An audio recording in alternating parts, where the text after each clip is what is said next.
open the folder for South Village in case you need to zoom. So it was really nice. 4 days of rain. Big engineering firm that does We were there for 4 days.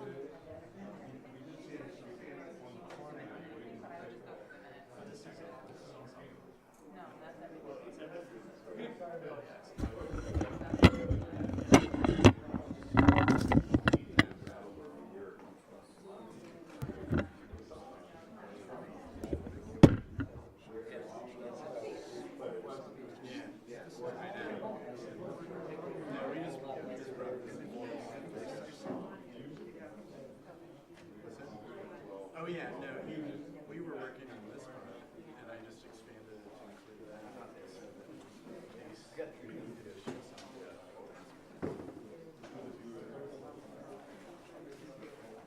Yeah.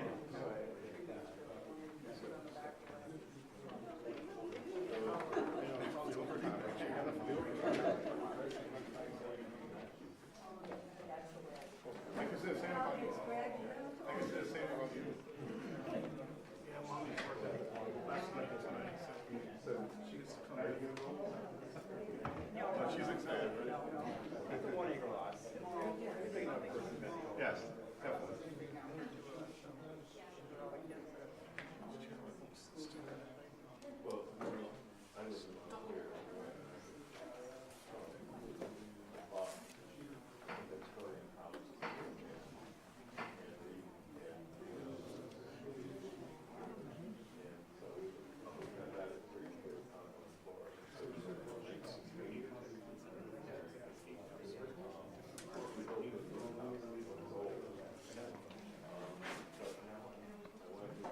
Tiny world. Yeah, exactly. It is.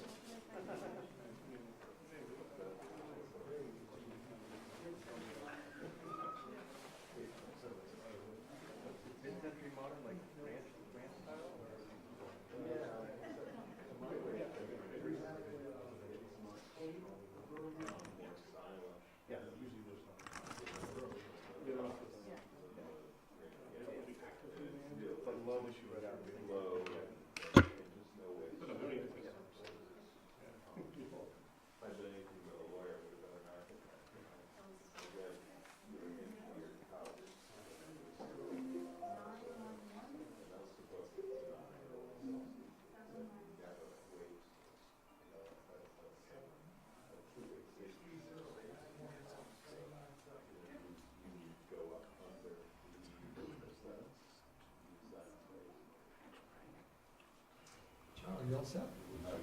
Yes, I am. All right. Welcome to the South Burlington Development Review Board for Tuesday, October 17th. Hope everyone's having a good fall. We were just up in Montreal. Man, it rained cats and dogs on Sunday. Whoa. Directions on emergency notifications. So if there's an emergency and we all have to evacuate the building, we will meet and make sure that everyone is safe and present and accounted for in the parking lot, the south parking lot, which is just behind this wall. So in case of an emergency, that's where we'll all head, and we'll go through the building, make sure everyone else is okay. Additions, deletions, or changes in the order of agenda items. Do we have any changes or other additions, deletions? Nope, hearing none. Comments and questions from the public not related to the agenda. Does anyone have any comments or questions not related to the agenda? Hearing none. Announcements. Fall Planning and Zoning Forum, November 1st, 2017, which is fairly, where is this? South Burlington. South. Whoa, never in South Burlington. That's right. That's great. Okay, well, so that would be November 1st, which is a Thursday. Thursday, because Halloween is Wednesday. Okay, great. All right. Wednesday.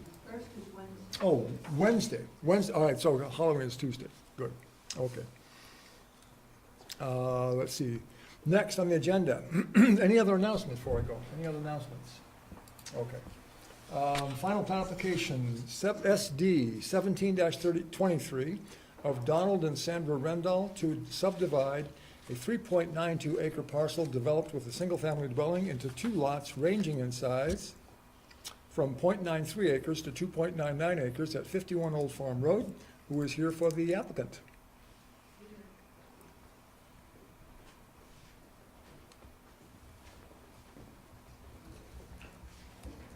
final clarification.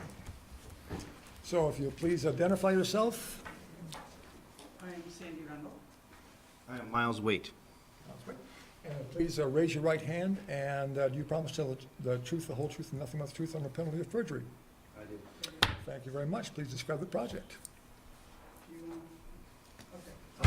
So we have a 3.92 parcel with a home on it that we've lived in since 1993.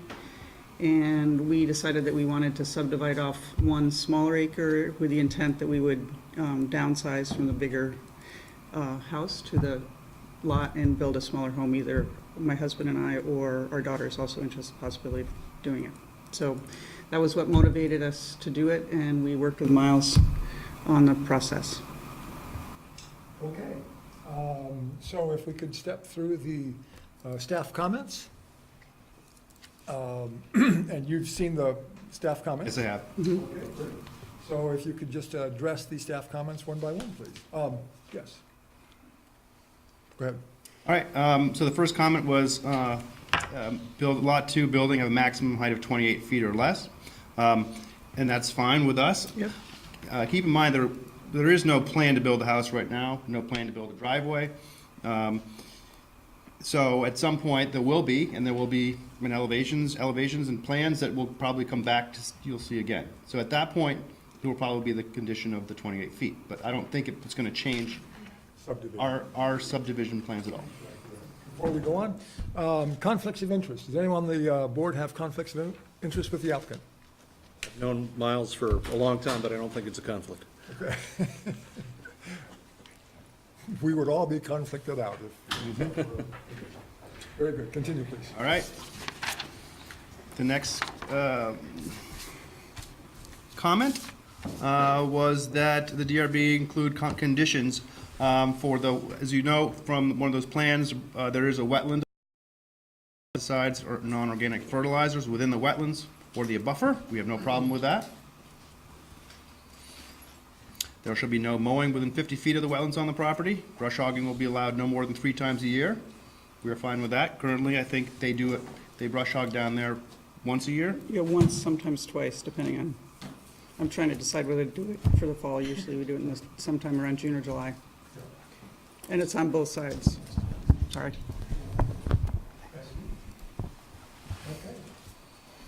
The next item was that DRB adopt a condition that the wetland buffer not be turned into lawn.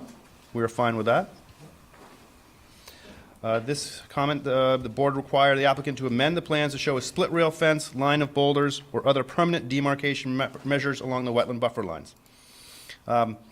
The one thing that we'd like to consider is landscaping, a row of trees, a row of arborvitae, or a berm with landscaping to demarcate that line, rather than a fence if they choose not to show a fence or boulders. I personally would prefer to do that just because since this land abuts 116, if you added some arborvitaes or something, I'd rather have that than a fence because it adds some extra sound protection. Would qualify, right? It does to me.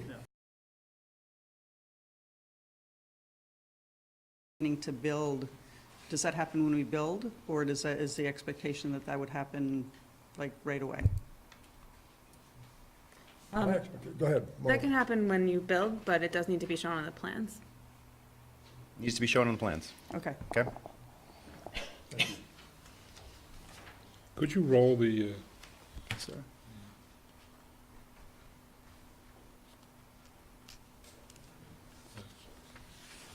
All right. Number 5? Moving on to page 5. Staff recommends a condition that neither the 30-inch or 32-inch maple along Old Farm Road shall be impacted by construction of the driveway. So that's something we need to talk about, because if you could bring up that plan that shows the driveway. What about number 5? Oh, I'm missing page 4. I'm sorry. Number 5? Number 5, the board required applicant to amend the plans to demonstrate compliance with Article 16 of the LDRs, which is the erosion control measures.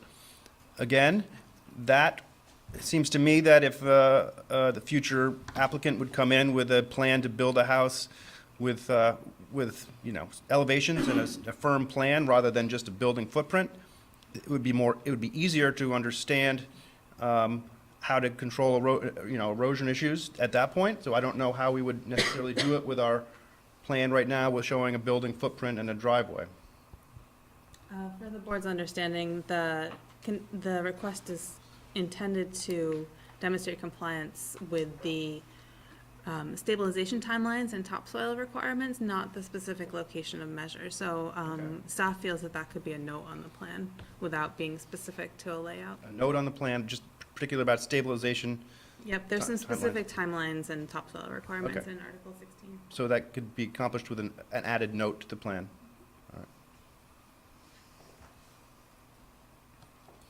All right, so back to staff recommends the condition requiring a driveway for Lot 2 be located off Old Farm Road. That's no problem, that's the plan.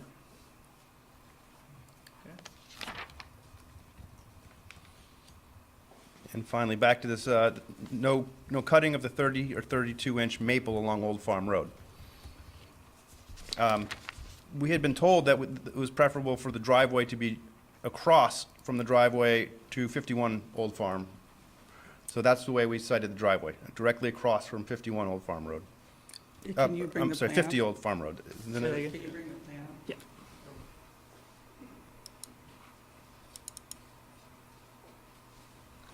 Actually, it's the other one. Yep.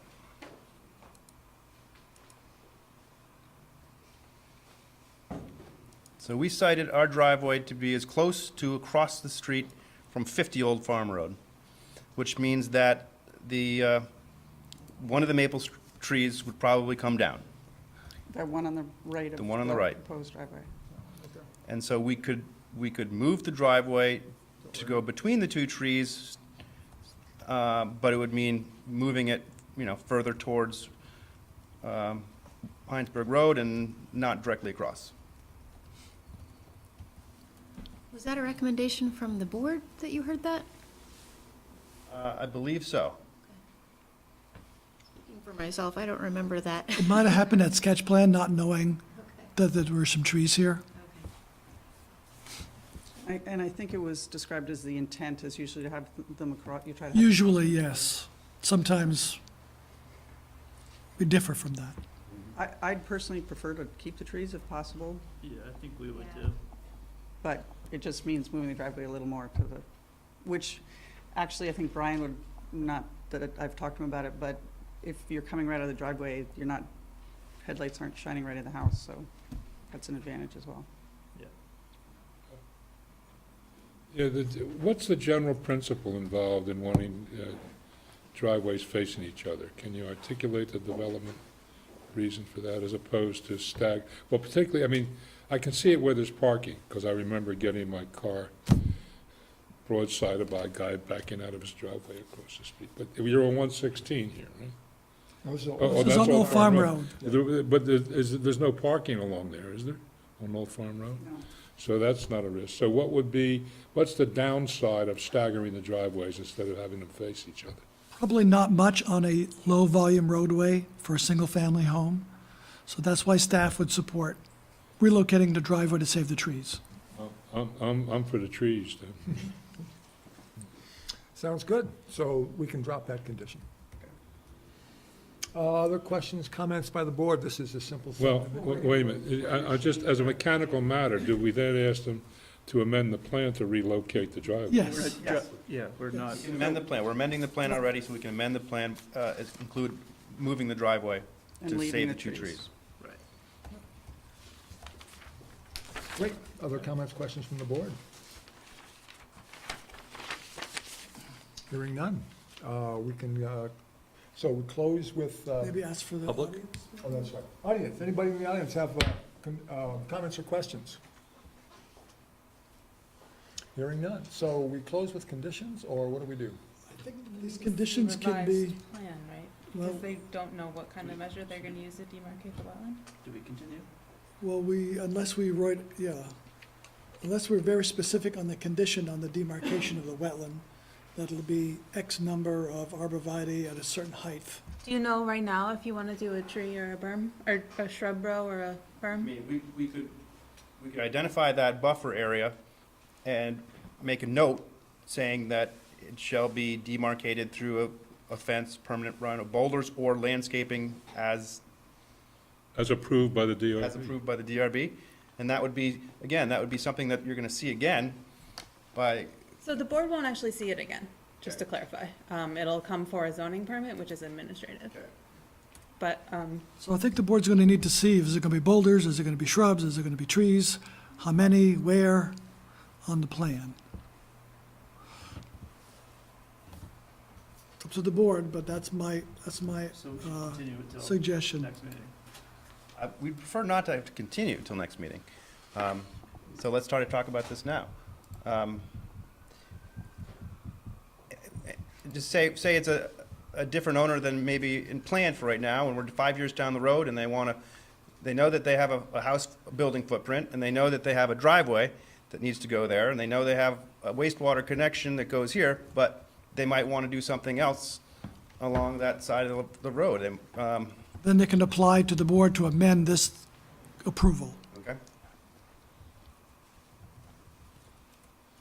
So, That makes sense. so you would be much more comfortable, staff would be much more comfortable if we asked for quite a bit of specification on the border. Either that or have the applicant come back at a future meeting with the specification so that the board can see it. So it's either one or the other. Either craft a condition that's very specific or continue. So, based on the language, couldn't you just draw a fence in to say that there will be a fence and also have a language of these alternatives without having to specify how many trees? It seems to me it would be easier to show, here's where it's gonna be, this is gonna cover this amount, and, you know, then have that be, somebody say, okay, it's either fence or whatever the different options are, because you have given those three options. Yeah, but then the board doesn't know what they're approving. And if you pick the option of trees, you could put just 2 trees along 300 feet. But Ray, based on the way that it was written, it says we could do any of those three. Yes, you can do any of those 3, but I think it's important for the board to know what the spacing is. Because if they space them 100 feet apart, you might say, gee, that's a little too far apart. We want them closer than that, Look, for instance. Sounds like a good solution is you put in a fence now, and you tell your buyer, you don't like it, go back to the board and show them your berm with your specific trees. It seems like that would be easier, wouldn't it? So could you just draw the fence in and say this is the, Draw the fence in, period, say there shall be a fence, draw the fence in. The buyer comes back if he or she doesn't like the fence. Does it make a difference to the board what kind of fence and how high? Does a split rail fence or a picket fence or chain link fence or? Have enough feel for isn't that, the John, you purpose got of any feel fence for that? Yeah. to note the demarcation and And not? is there an ordinance that talks about wetland buffers needing to be demarcated? I'm just wondering, I mean, they've lived at this property for years, decades, with no demarcation, and there's been no impact to the buffer. So I'm just wondering whether you're making us do something that is not really necessary. Ultimately up to the board. So, this is a strong preference. If it isn't in the regulations, it has been a strong preference, and we have worked with other developers successfully for many years to ensure that wetlands are never turned into lawns or play areas. Yeah, but Phil, they've agreed not to let the wetlands turn into that. They've already agreed in elsewhere here that they're not mowing the lawn more than 3 times a year. They're keeping an erosion control later. I'm in complete agreement with you. When you're talking about a large project and 10 homes that are backing up to a swale in the back that needs to be maintained, I totally get it. This is 2 lots. I don't, you know, if it's for efficiency or expediency to draw a line on the map and say no more than a 3-foot-high fence, I don't care. But I think we're sort of pushing the outer envelope in this case. Yeah, that's a good point, John. Other comments? Matt, Jennifer, Frank? I agree, I would move that we close. Move that we not require the fence to be specified at all. No, that we don't require them to come back with specific plantings, that they allow them to do the fencing and mark it in the plan if they want to come back and change. So you're in favor of a fence. John, you're not in favor of a fence, No, right? I have no problem with the fence. I have no problem with 35 trees. I have no problem with 2 trees. I have no problem with them, with this being a two-lot subdivision. I mean, I happen to know where they live. I happen to know, I've looked at this parcel. It's not something anybody's gonna see. So I don't think there's any downside here. Yeah, I'm in favor of just doing something as simple as possible, fewest words, and then leave it up to the next person if they want to change it. Simple as So, possible. Go ahead. to clarify what we're going back and forth on, the question is whether a condition states that the applicant shall add a fence to the plan, or whether we require them to come back for a continued hearing to show the board the fence, right? Yeah, it should be the first. John's general point is a 2-lot subdivision. It's not that big a deal. It ought to prevail here. So in Article 9 of the LDRs, it does talk about landscaping or fencing to protect wetland, stream, or primary natural community areas. It says, the use of split rail or other fencing made of natural materials is encouraged. Chain link fencing shall be prohibited. Do you want to call it a split rail? And we can just say that in the condition that, and then we can close it?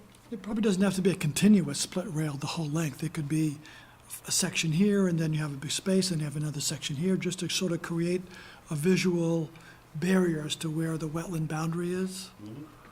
And when they come back, or if someone else comes back to propose a home on this site, and they wanted to change that from a split rail to another, that could be accomplished at that time. Right. Let's just be sure that we're talking about, you guys keep talking about wetland, demarcating wetland. You're asking us to do this on the buffer. Yes. Correct. Other comments, questions?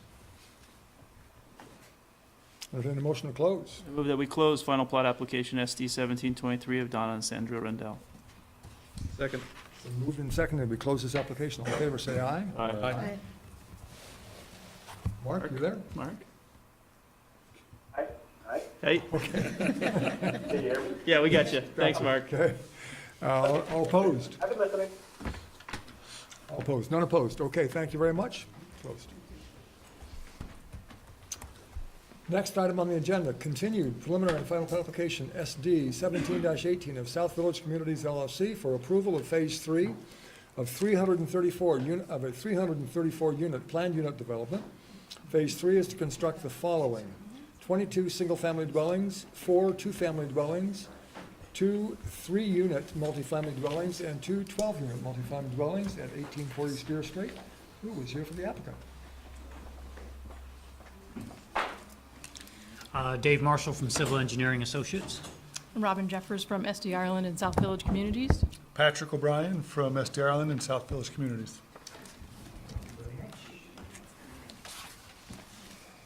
Okay, we have some letters from neighbors, right? We have some letters from neighbors, okay. And from a lawyer.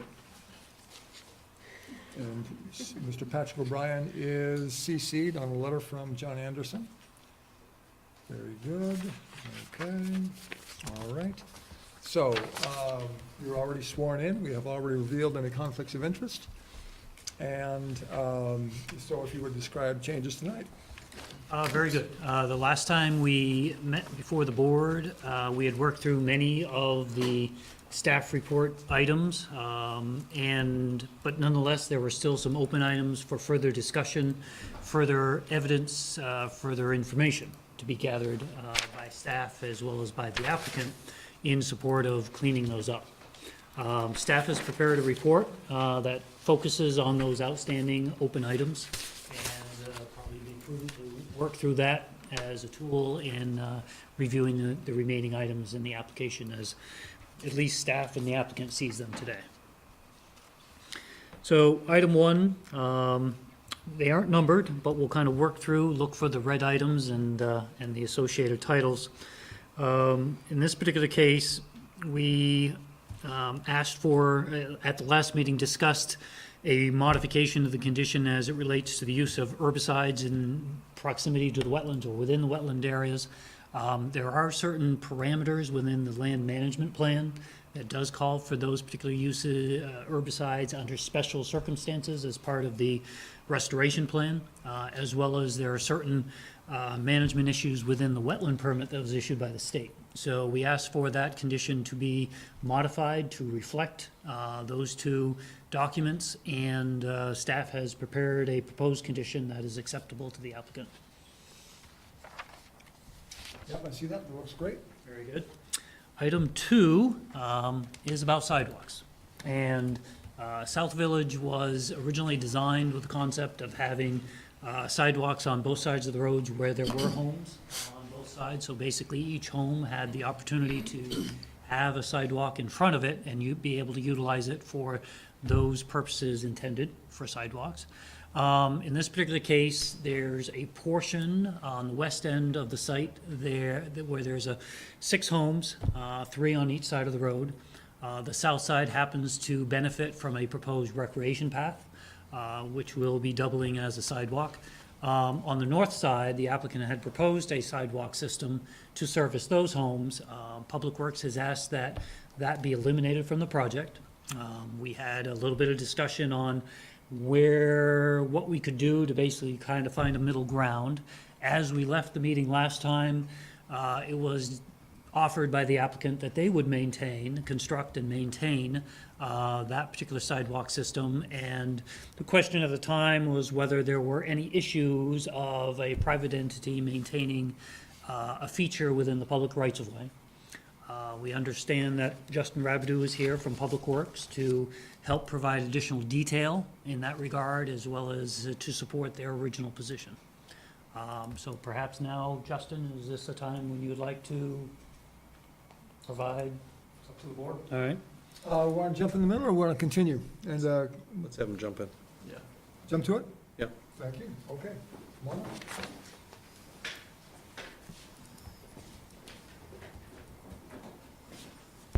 Oral Robbins microphone. Good evening, Justin Rabideau, Director of Public Works. Procedurally, I have not been sworn in for this project, so if you'd like me to. Do you promise to tell the truth, whole truth, nothing but the truth, and nothing but the truth? I do. Thank you very much. Thank you. So, I'm going to speak a little bit about this project and a little more globally, if you'll bear with me. First, I do want to address the generous offer of others to maintain city infrastructure. There's certainly some legal issues with that. However, 10 times out of 10, all that means is 5 years down the road, someone is looking to get out of that commitment and they're looking to the city. In fact, there's a development that was built in the early aughts who's doing that exact same thing right now. They're trying to get out of conditions about maintenance and ownership. You do this long enough, you realize that that's never a solution that works long-term. People always want the city to maintain city infrastructure. So we would be opposed to that type of an agreement. Thank you. Dave is highlighting the section of kind of an orphan sidewalk. To the right, you see a hatched area, which I believe is environmentally sensitive, which is why the overall footprint and impervious has been reduced, which is another reason why there's not a connecting sidewalk to the east. Is that correct, Dave, to the east? That's correct. Okay. I don't know the number, and you probably know it just as well as I do, but maybe 30% of South Burlington homes have sidewalk in front of them. You know, it's certainly not half. You know, because there are entire neighborhoods that have no sidewalk. Most neighborhoods have sidewalk on one side. So now if the notion or the obligation that this is somehow becoming a standard is troubling to us in and of itself. The issue of an area of sidewalk that's just that much more problematic for us to get to and turn around. It's not continuous. It's more time. And here's where I want to speak a little more globally. We have South Village phases 1, 2, and 3. Cider Mill phase 1, 2A, and 2B, however they're counting their 3 phases. The O'Brien development, Spear Meadows. Help me for all the ones I'm missing. City Center. Well, I'm talking about ones that are kind of under construction now or in the permitting pipeline. Your service departments within the city, fire, police, public works, to maintain existing levels of service, it's becoming a losing proposition. In fact, the city council last night issued their budget guidance to the city administration, and you can probably guess what the number of increase they're looking for. It's a low number. State education tax is going up 8%. That's even before it hits the local budgets. There are constant budgetary pressures on the municipal side of government. I certainly understand that new houses mean new taxes. Historically in South Burlington, all this growth has barely kept up with inflationary pressures and labor contract agreements. So the notion that excess revenues from new development will simply pay for people and equipment doesn't pan out. We're at the point within Public Works where very soon one of 2 things will need to occur. We presently have 3 sidewalk routes, equipment and people to serve them, and 7 main truck plow routes. Those numbers need to increase if we're to maintain the existing levels of service.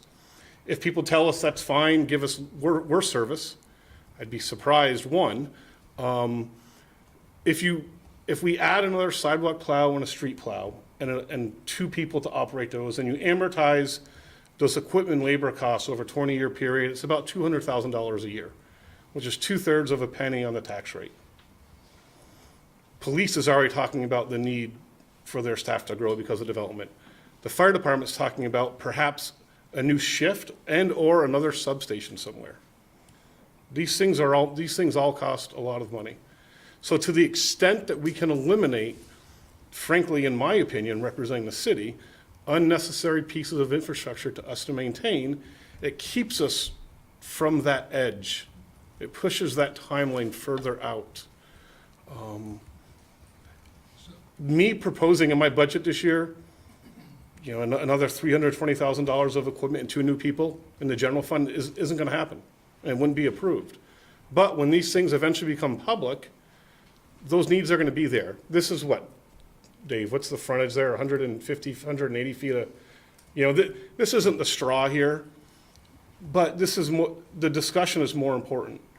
The less connected our maintenance areas are, the more problematic it is to maintain. The more of them they are, this notion that all neighborhoods need sidewalks on both sides, we certainly have pushed back elsewhere in other recent developments. And we just see this particular section of sidewalk, the 3 lots, I believe they're 100, 101, 102. Is that correct? Add another number. Yeah, Okay. 101, 102, Thank 103. you. We just see this section of sidewalk as unnecessary and something that would just be a bit of a pain for us and add more time than it would appear on paper, because you got to get to it, then you got to turn around and connect into something else.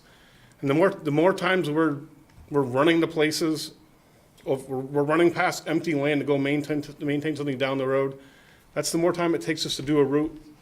And eventually the math on that, in your the number of things we need to maintain keep growing on the numerator side. The denominator is not keeping up.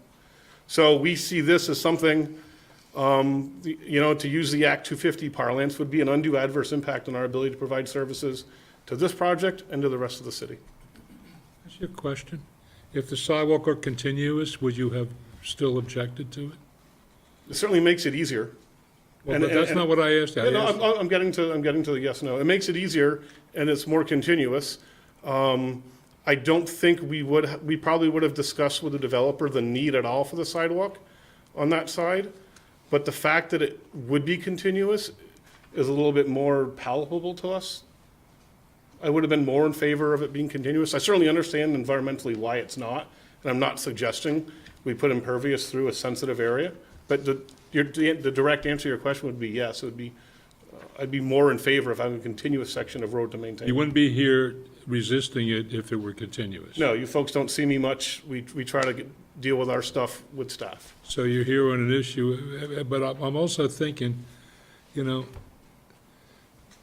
I want to hear from the developer in a minute, but for right now, you're here on an issue of principle, basically. This, as you say, it's not the straw, it's in fact fairly trivial impact in and of itself, correct? This one is, and then the next 4 or 5 trivial impacts, but suddenly that's an extra hour of maintenance on a road. But we're only here for this project. Correct. And I'm reluctant to make these people, you know, hanging them from the yard arm because of what's going to happen in the future. They're here now with the impact of, the specific impact of their project. Now, I need, again, a little development education. Why is the sidewalk there? And help me understand a little bit what's directly across the street from it. Is that, what kind of path is that doubles as a sidewalk? Sure. Just to explain, right now, there's a recreation path that runs along the south side, a proposed recreation path running around the proposed side of the roadway. And what's the what's the surface? That would be asphalt. All right, and on the other side of the street, in the part where there is no sidewalk, That would be all that green way. space. Anything no, on the other north way. side. This way? Yeah. Yep. What's that? That's just a green space outside of the curb line, north of the curb line. Yeah, and this is the area that Patrick asked me to point out. This is an So- archaeologically sensitive area. So, okay, make the argument for the sidewalk.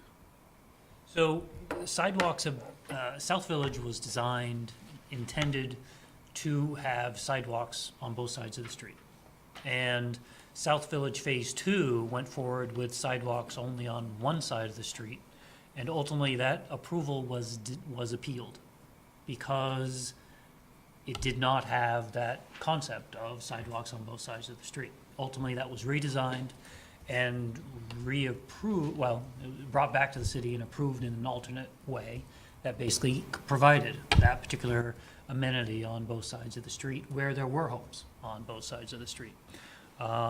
South Village was designed as a traditional neighborhood where communication between people on sidewalks and the front of the homes is an integral component of the project.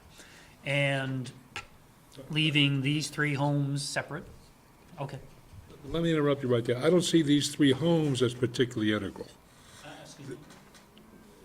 I'm sorry. I don't see this little collection of homes. They're sort of off by themselves. They're not particularly well integrated into the rest of the project, are they?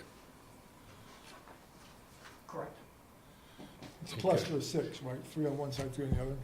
Pardon? It's a cluster of 6, 3 on one side, 3 on the other. Yeah, it's still right, and you got, but it's a slightly different character. Could easily, let me put it this way, it seems to have enough distance, and correct me if you really disagree, so that it can accommodate, without disrupting anybody's aesthetic sense, a somewhat different character than the rest of the development, which is pretty far away. It is. It is different. It's almost a separate neighborhood, you might say, sub-neighborhood. It's a sub-neighborhood, yes. So, are the houses worth more? They sell for more with sidewalks? I don't know if I'm qualified to answer that question. Well, I'm talking to the developer, you know, I'm trying to get the reasons. Let me say this, I've lived in houses here with a sidewalk and without a sidewalk. There's something to be said both ways. Sir? Yeah, I mean, David mentioned some of the reasons. That's what South Village is all about. But if you look beyond that, there's 2 reasons. The first one being safety. I think we all agree it's safer to have a sidewalk to cross the street, walk on, et cetera. And the second one was, as David mentioned, in Phase 2, we proposed sidewalks on only one side of the street, and we were appealed. So, as ridiculous as that may sound, that's our reality. And we could probably get over the safety factor, but our concern is it's likely the same person is going to appeal us, as silly as it may sound, because we don't have sidewalks Actually, the only one that's sounding fairly compelling to me is the safety factor. How busy is the street? Well, How busy will it be? it won't, I mean, it's, I don't know how you define, do you define this as a collector or a? May I? Yeah, It's the street that will connect Dorset Farms to South Village. it's one of As the. such, it will probably have some traffic of people going back and forth between the neighborhoods. Also, I would add that these would be the only 3 homes in all of South Village that would not have a sidewalk in front of them if we did not put a sidewalk there, which kind of singles them out. So as your question about value, it probably doesn't change the dollar value when someone goes to get a mortgage, but as far as the value of being odd and set out as odd, it would be very odd for only 3 lots out of 334 to not have a sidewalk. Okay, I'm done. Well, I just, looking at all the neighborhoods around me, almost every neighborhood in the last 20 years has had sidewalks on one side and not on the other. I'm thinking of Nolan Farm Road, I'm thinking of Four Sisters Road, I'm thinking of Dorset Park? Dorset Park, I'm thinking of Spider-Man? Vale, I'm thinking, I mean, they're all over the place, and you don't even notice at all. Butler Farms. Butler Farms, you don't even notice it. You walk on one side. I'm leaning toward the developer. I don't find either argument particularly compelling. Well, I do find Justin's argument long-term as an issue. And we not a reason- have a historic sense of not doing this. This is the oddball situation where we're doing it. This is the oddball. Well, I get the long-term argument and but I'm willing to make these people, for that reason, sacrificial goats. What do you mean by that? I mean, their argument's pretty good. There's nothing specific that, in the LDR that says they can't have their sidewalk. And, the fact that the truck has to lift the plow, for 150 feet, just doesn't impress me in this particular case. We can address, frankly, they ought to address Justin's argument with a better budget. Or a higher impact fee, I don't know. It's just, In terms of where we were at, I mean, there's 3 choices. One is no sidewalk. The second choice is sidewalk, city maintains it. The third choice is sidewalk, the developer maintains it through some sort of arrangement with the. well, I do buy Justin's argument that having the private developer responsible for the public amenity is probably, I find that persuasive, probably not a good idea.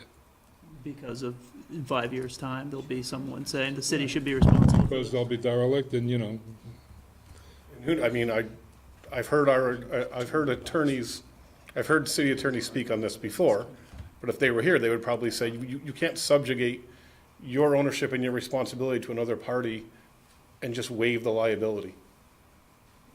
Just because someone else agrees to do it, it's still our land, we still own it. We would still be subject to any type of action for maintenance. And we, the city, have sovereign immunity. A developer working perhaps on our behalf or a private entity within the public right-of-way lacks sovereign immunity, and we would probably lose our sovereign immunity.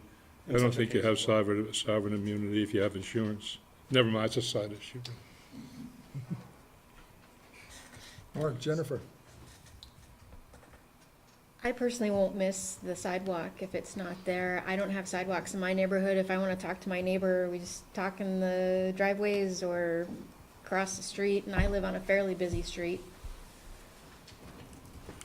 One more option is a special tax district. We could just charge them more. Okay, bad idea. Matt and Mark, I should say? Mark? Yeah, I'm okay. I'm okay with just the bike path on one side. I mean, I live in Butler Farms, and I know it's not a connector street like we did not have. It's definitely going to be a connector between 2 neighborhoods, but you got 3 houses that, you know, they just walk across the street and they're on a bike path.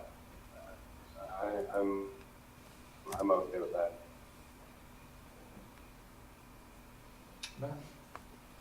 Yeah, I would Yeah, prefer, that's no. I would, sorry, go There's ahead. a little bit of traffic, but I don't see it as being. Yeah, I'm fine with one sidewalk. I would prefer to be on the side of the road without a sidewalk, personally, but. Yeah, I enjoy not having a sidewalk across the front of my house. Bill? Yeah, the safety argument really hits me. You know, it's a curve, it is gonna be a cut through, there are gonna be kids that are gonna be careening around there. And there's gonna be kids playing, so, you know, I think it's nice to have sidewalks on both sides, but I agree that most of South Burlington doesn't have it, so. Let's just go for a vote then, let's just take a straw vote. I think I've heard the straw vote, I think it's like 1, 2, 3, 4 against 2, if I'm on the 2 side. So let's go with 4 against 2, so we are in favor of not having the additional sidewalk. I think that's how we come out. But that's advised, that's a weather report only because we don't announce our Exactly. decisions in advance. Exactly, right. There's a straw vote. We'll take comments from the questions from the public later. Yeah, you want to go through the rest of the? We'll get through the Yeah. rest of the questions first, yes. Okay. Thank you very much, Justin. Thank you. Thanks, Justin.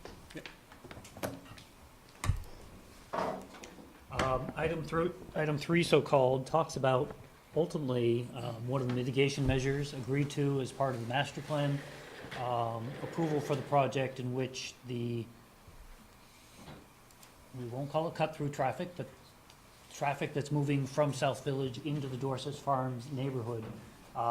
There were concerns about traffic speeds and that it was appropriate to include some form of traffic calming within the Dorset Farms neighborhood.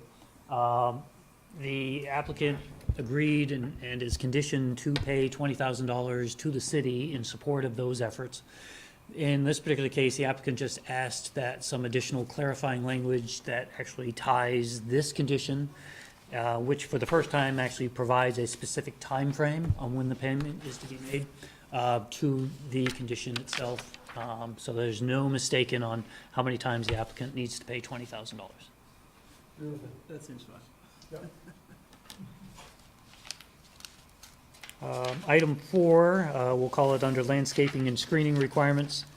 Staff asked that we provide specific information on the cost of the proposed multi-family buildings. We did provide that to staff eventually, and it was, from staff report, indicates that the proposed landscaping is consistent with the LDRs in regards to the minimum required landscaping amounts. I'll let you do affordability. Under affordability, we've talked about this quite a bit and worked with staff, and staff came up with a recommended condition, and we are amenable to that condition. Great. Hang on a second. I would like to suggest that the 2 in the whole condition be amended to say the applicant to meet the affordability, mix, and development standards of. Insert the words "and development standards of."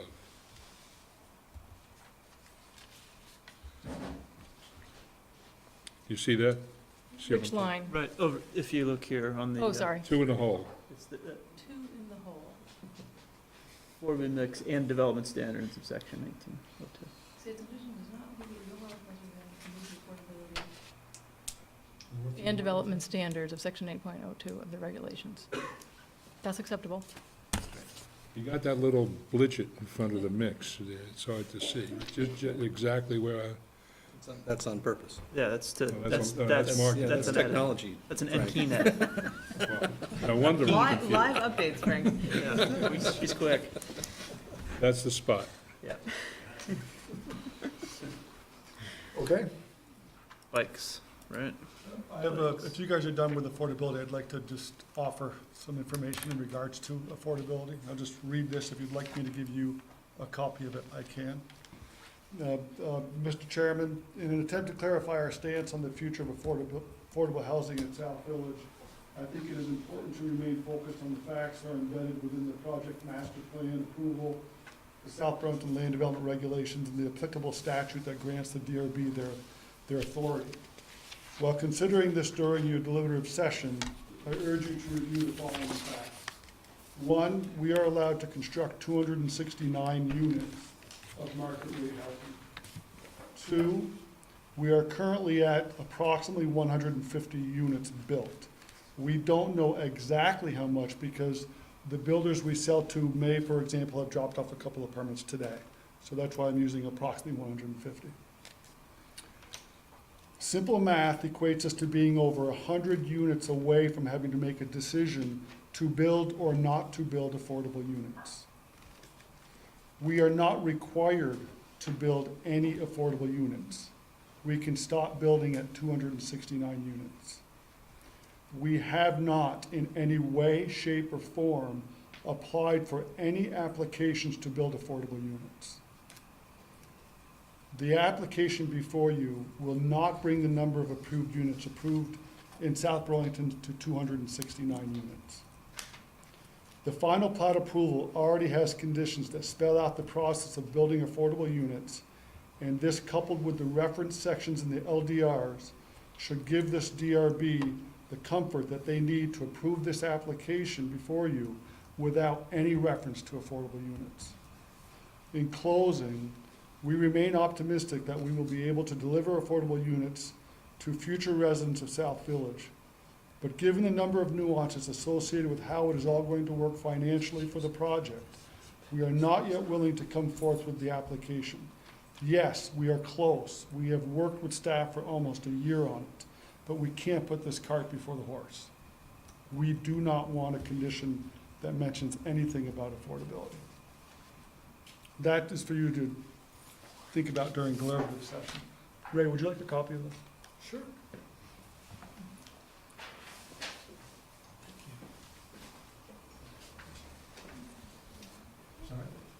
So, Robin, you just said that you were okay with this? Yeah, that's, if you're gonna condition us, we're okay with that condition, but the point is, we'd like you to discuss the merits of it. Bill, can I, Go ahead, can I weigh in? Mark. Yeah, go ahead, Mark. Yeah, I guess the issue I have with, not even addressing or discussing or saying that we even need to have the discussion until we get to unit 270 is that we're looking to approve phase 3 and, 3 phases that include the density bonus for affordable housing.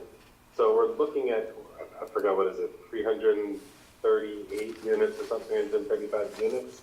I forgot the total number, but we're looking at the overall community design of that many units. So we have to look at how that many units impact the design, but you may get to 270 and say, we're done here. And if we knew we had 270 units to look at on a master plan basis, it would look totally different. So where the hole's going to be if you hit 270 and decide you're going to stop because either the market says it or you choose you just don't want to build the 35 units of affordable or 33 units of affordable housing and 33 and the 32 additional market rate because your economics don't factor in, the financial pro forma doesn't dictate that half and half to build 32 more units. So where's the holes going to be? And I would say it's a little disingenuous to say that we shouldn't be looking at 35 units of master plan. And that's where I have an issue with saying we shouldn't even be discussing where they should go or how they're going to be allocated, how you're going to meet it when you've asked for this many units in your master plan. Thanks, Mark. That's exactly how I feel. So appreciate your comment. But it does seem to us as though this condition as stated does reflect a responsible approach to where they're gonna be sited? Because you all want, and we all want you to build the whole 334 units. We want this project to be a success. We want the traffic to be calm, and we want everyone to be safe. And this just, my wife and I love walking in this neighborhood, so we want this to be a real success. So I heartily endorse, politicians speak, heartily endorse Mark's comment. Rest of the board.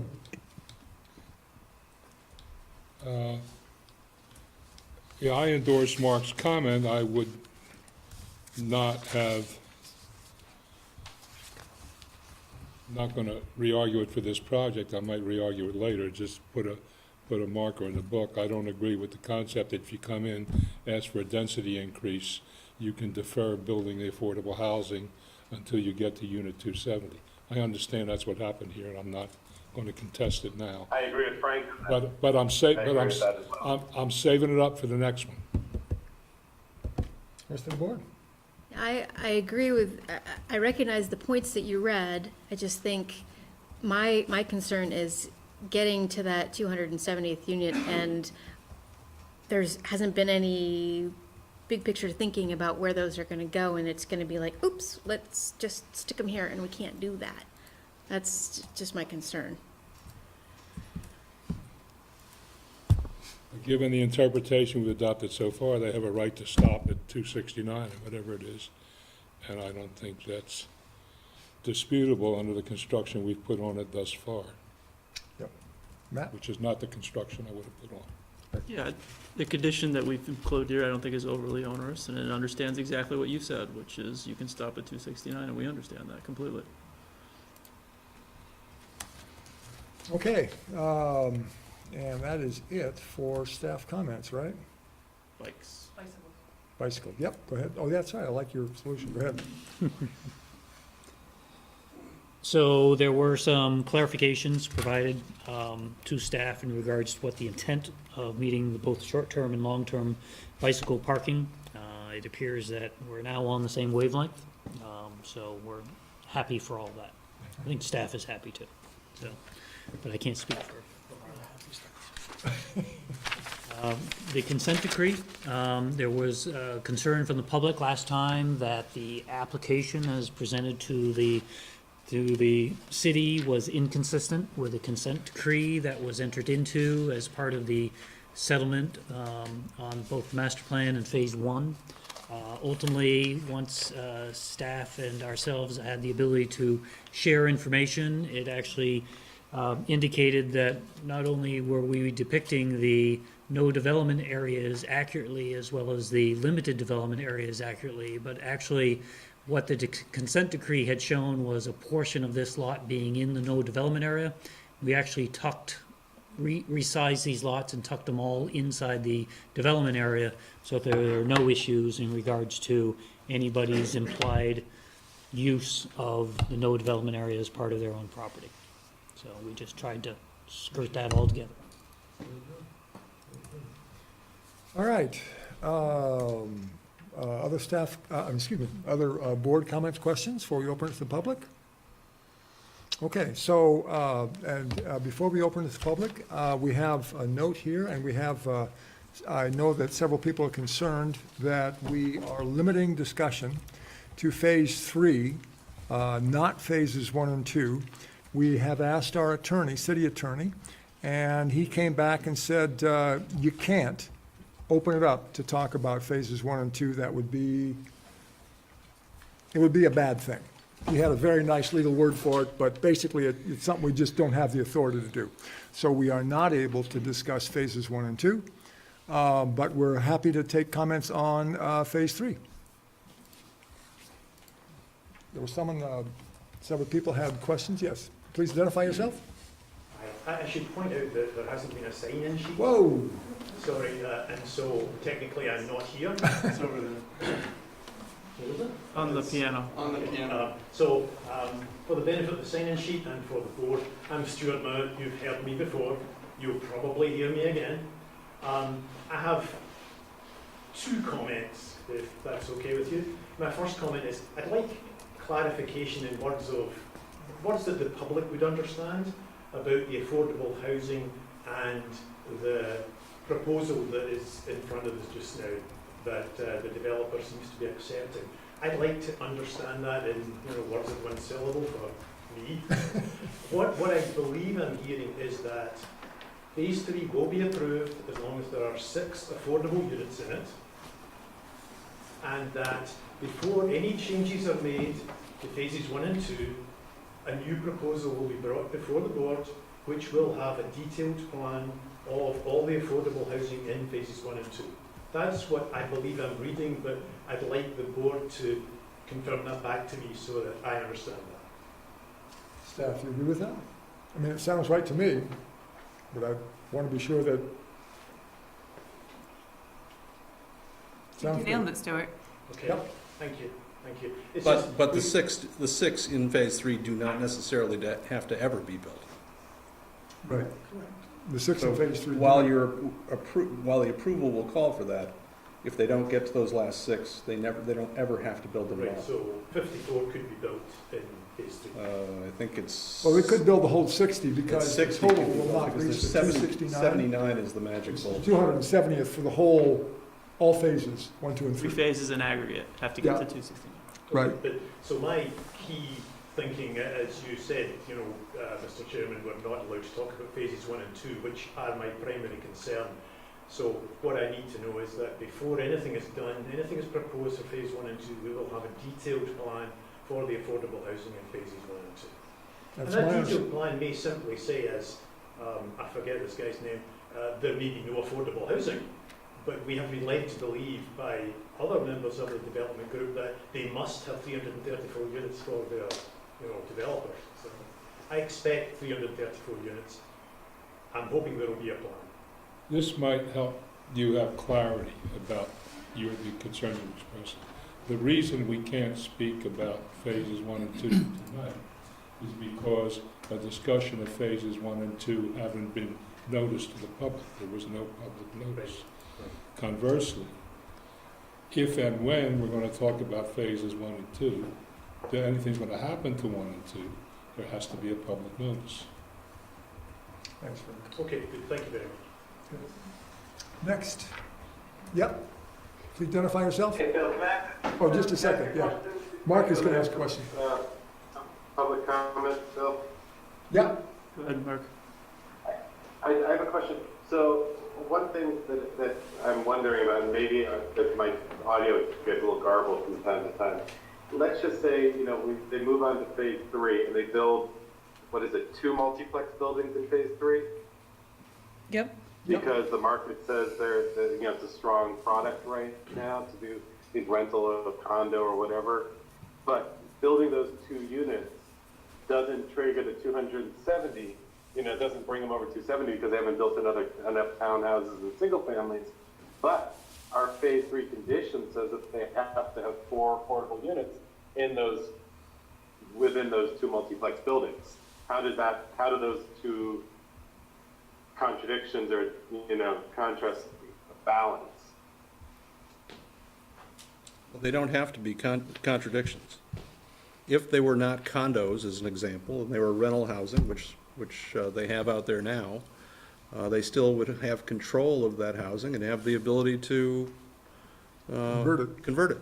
And they have the ability also to buy back parcels or buy back property and make sure that the mix works.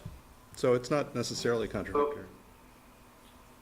Okay, so they could build, but they don't have to convert it or buy it back until they go over 270? Right. Because our condition says that no more, or 4 of the units in those 2 multiplexes in phase 3 have to be affordable. So effective on the 270th, they would have to find a way to do that. But they'd also have to find a way to proportionally distribute units in the other 2 phases. Right. These are happening simultaneously, where they're building on phase 1 and phase 2 in order to get to the 269 while they're. It's complicated. Yeah, it's one of the problems with what we allowed in letting them get to 270 in the first place without building anything.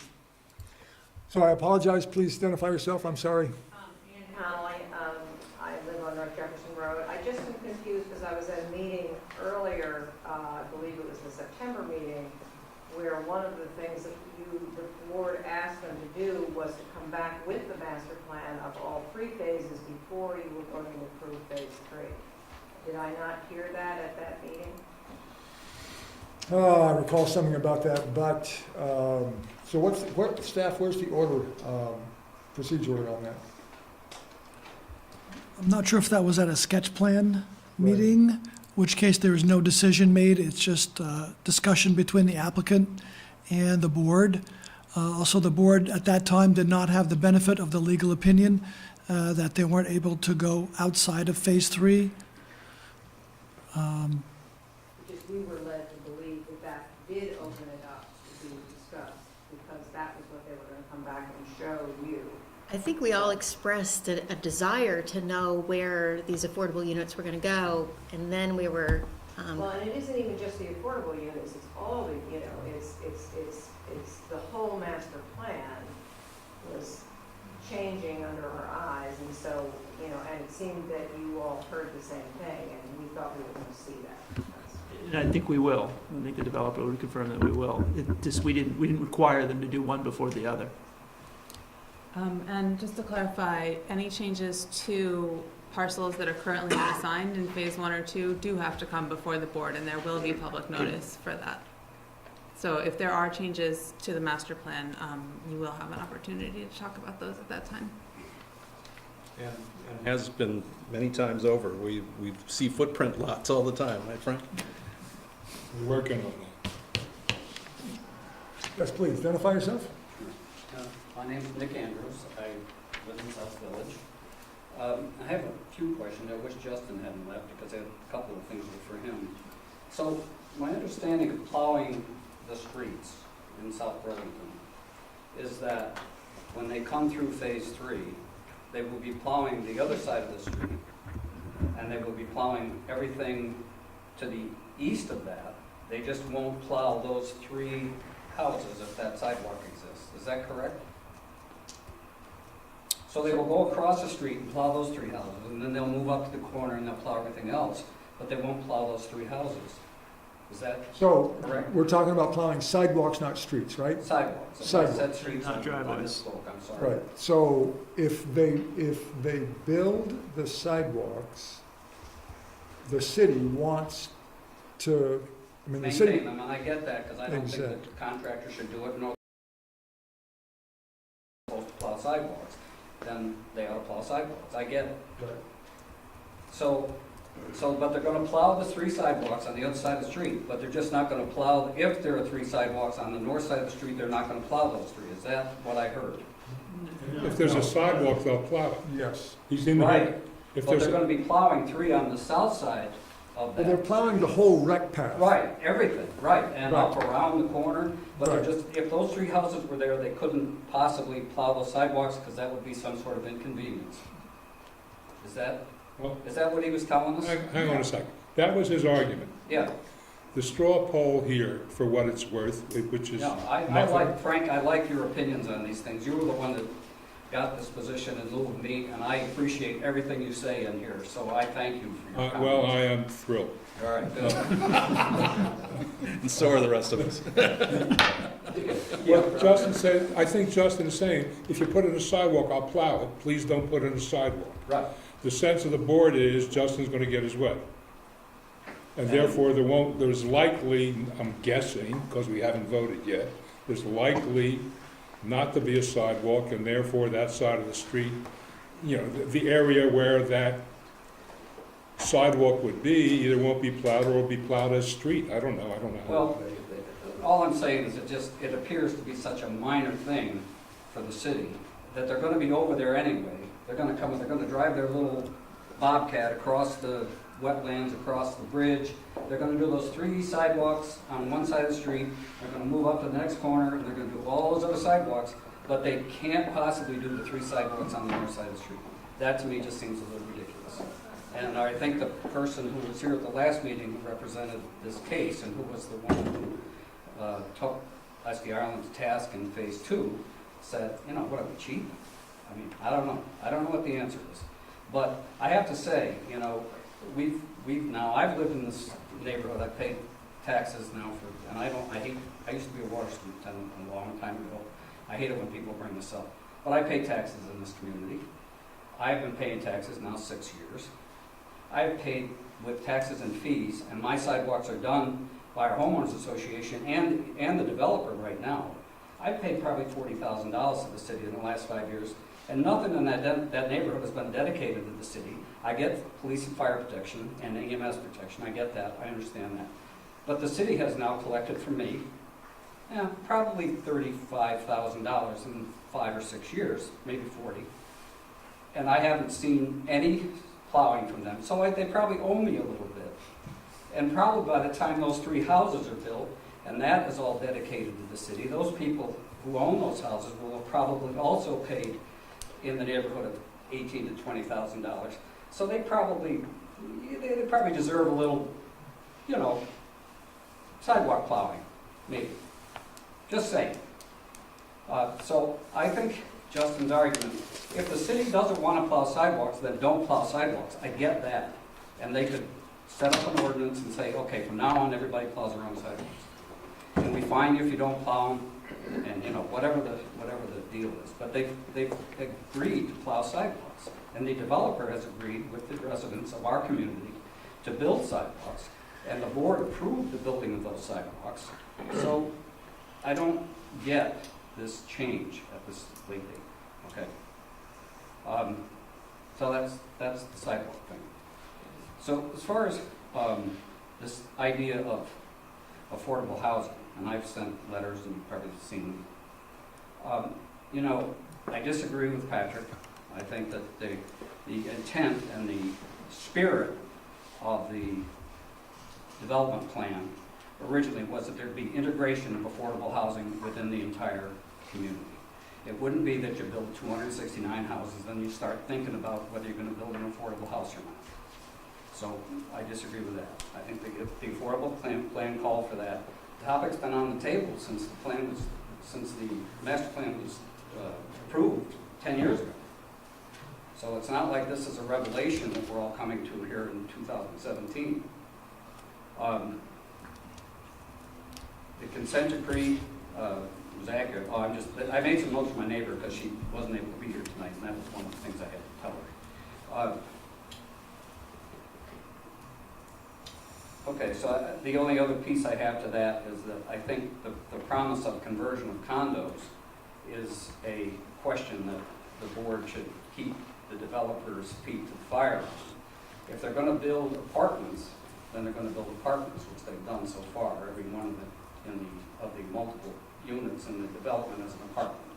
If they're going to build condos, and those are going to be called units for the purposes of affordable housing, then that's accurate, and that should be, but they should have their feet held to the fire, that those units won't all of a sudden be converted to apartments. If it's going to be a condo, it's going to be affordable, and it's going to be counted in the count, then hold them to the fire. Otherwise, in that phase 3, where there are 24 multiplex units, then a portion of those, and that would be about 3, should be considered 2.5, should be considered as affordable units under the plan the way it exists right now. They're 24 and roughly 10%, you know, whatever that number is. So those are my concerns, and I thank you for listening to me, and I appreciate you letting me rant a little bit, and thanks again. Thank you very much. Comments, questions? Yes, please identify yourself. I'm Amy Trosak, and I live on North Jefferson Road. I originally came here to discuss concerns over adding houses, affordable houses, to phase 2. But in the discussions on the sidewalk proposal in phase 3, I find it a bit perplexing that nobody has mentioned that there is a nature path that road is the conduit to. Right now, we walk on the place where the road will be. I'm a mother. I know that there will be a lot of children walking back and forth between South Village and Dorset Farms, because that will connect it. I know that there will be cars using that as a connector to Dorset Street from Sphere, because the schools for South Burlington are on Dorset. That's how we get to school. A lot of people like to bypass the stoplights because they can get congested. Also, I think that there will be a lot of pedestrians going on that route to get to the nature trail. So I do believe that's going to be a pretty significant area for pedestrian traffic. And I would think that continuing on with the tradition that's going on in South Village, keeping a sidewalk there will handle that excess traffic. And it also is a safety concern, especially when children are involved. So I was just perplexed as to why the nature trail wasn't brought up as part of the attractant to people walking on that street. Amy, can you point out the nature trail? I don't. We're at the crest of the, there. It starts up, let's see. It goes. We need to pull up, we need the bigger map. It's past the, it's to the east of the three houses. Final landscape? There's kind of a Fish hump that goes along. You can walk right up to it and point at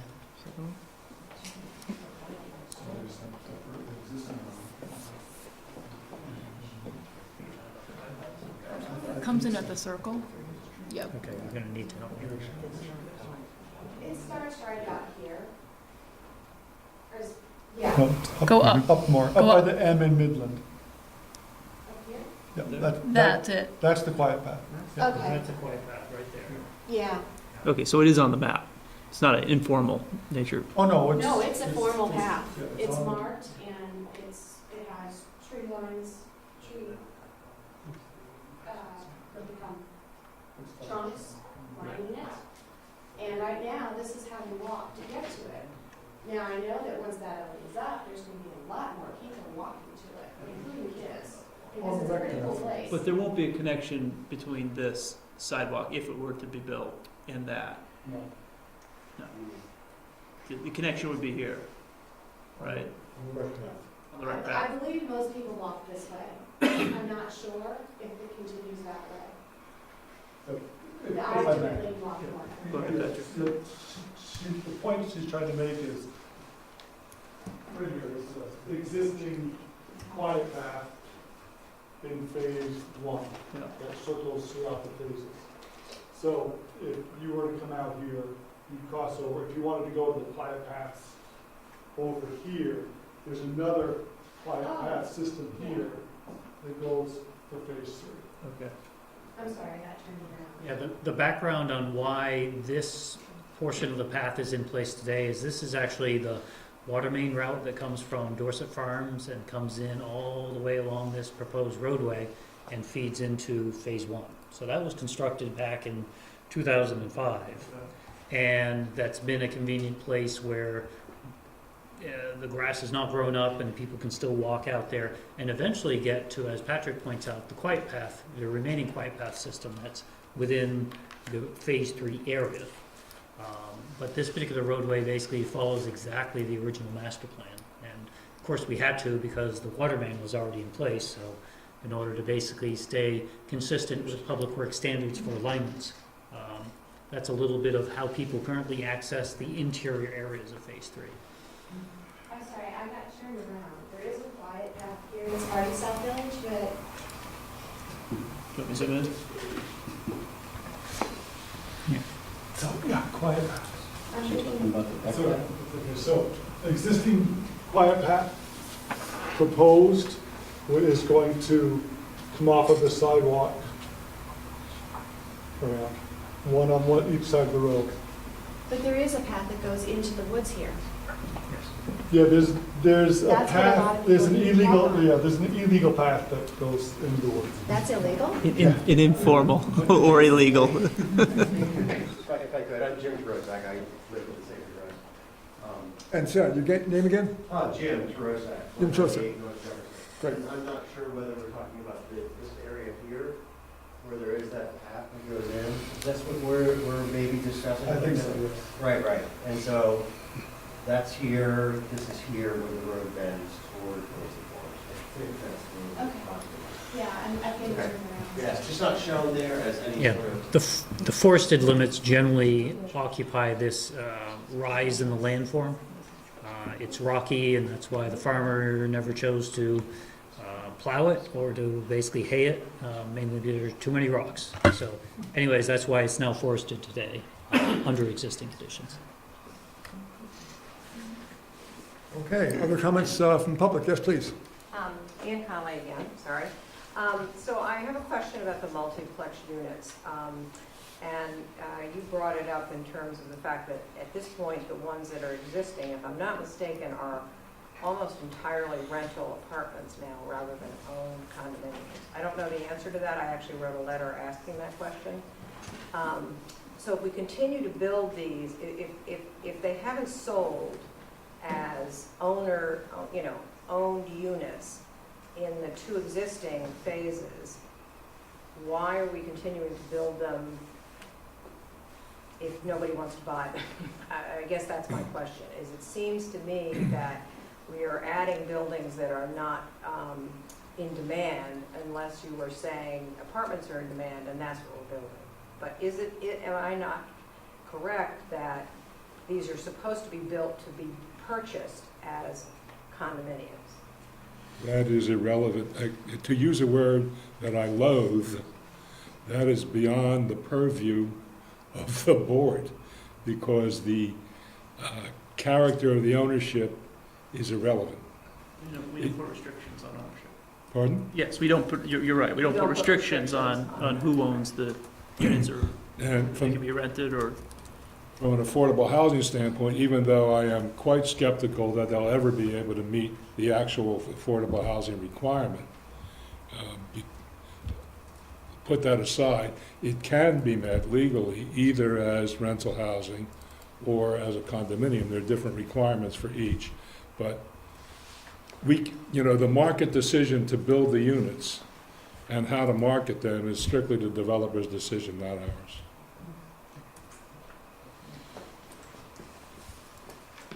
Other comments, questions from the public? Please, identify yourself. I'm John Anderson, and I wrote you a letter that you referred to. Because you referred to the letter, I simply want to comment that our concerns have been resolved through an agreement that we're happy to share with you or not share with you. The hour's late, so we'd certainly understand if you didn't want to see the agreement. But basically, we're agreeing to that the bike path, or the path can be moved, and there'll be additional restrictions limiting, further protecting the greenness of the limited development and the no development corridors. Wonderful. Thank you very much. Other comments, questions from the public? Yes, please. I would like to understand the difference between an affordable rental unit and an affordable condo for the sake of this phase 3. If you could help me with that. Okay. Can an affordable rental unit be considered one of the affordable units for the sake of this project? Yes is the answer. Okay, that's all I need. Thanks, Frank. Other comments, questions from the public? Are we ready to close? Do we have any reason to continue? I move that we close continued preliminary final plat application ST 1718 of South Village Communities. Second. Move to second. We close this application. All in favor, say aye. Aye. Thank you. Thank you very much. Thank you for your time. Thanks very much. Hearing none, we're closed. And we are on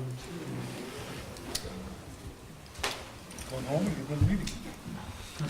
Sketch plan application SD 17-24 of Milet Larkin Partnership LLP to amend a planned unit development consisting of 210 residential units a 60-unit multifamily dwelling with 17,976 square feet of commercial space, a 20,000 square foot movie theater building with 1,000 seats, a 22,500 square foot restaurant medical office, a 3,500 square foot restaurant with drive-through services, and a bank with drive-through services.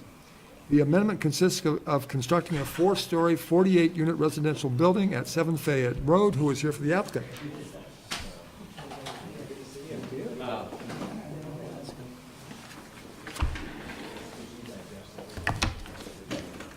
Joe Larkin. David Roy, Weeman Lanfear Architects. Sketch plan application, so we don't have to swear you in. Conflicts of interest. Does anyone have conflicts of interest with the applicant? I think we've all seen a lot of Joe. We have. That's a good thing. Please describe the project. Sir? Fire Okay. So we are proposing, this is in a commercial one automobile district. It's one parcel that's partially developed of a planned unit development, approximately 40-acre parcel in total. We're proposing to add 48 units of affordable housing to the site. It is a 4-story structure. Parking will be on grade with a main entrance level on the first level, and then 3 levels of affordable units above. We've got 33 studio units, 12 one-bedroom units, and 3 two-bedroom units. There are 3 things that we are requesting as part of the sketch plan application that we'd like to discuss. One being the setback waiver requirement, which is to propose an 8.5-foot setback from the property line. It is similar in context to other properties in the area. We also would like to look at a front yard coverage requirement that is about 8% higher than the 30% allowable within the front yard, and a total building height waiver request to go to 47 feet from the 35 feet required. Trying to think. Predominantly due to the parking underneath. Well, for the most part, yes. The site is in behind the, I'm going to call it Concentra Healthcare building. There's other establishments or commercial entities within that. I would call the property fairly underutilized. There's currently surface parking. Very rarely are there many cars, if any. Who utilizes the parking now? Who's it? The people in the Concentra Healthcare, everything from that entity to what's the Asian? Well, you have Zen Gardens. Zen You have, Gardens, the yeah. theater on busy nights will park there. It's a shared parking agreement. Yep. So the idea is all people can use the parking. We would propose to have 24 spaces of parking still available under the building in the same footprint as the current existing parking lot. So we're not increasing coverage of the lot. We are proposing to the north a location which will have a flat area, an open space area for recreational purposes. And to the west, we would have a small little patio location for the direct use of the tenants within the building. Some bicycle storage amenities outside, as well as looking at some interior storage requirements or possibilities for bike storage. Sorry, where's the recreation area? I see the stormwater pond. Could we use a different site? Yeah, different.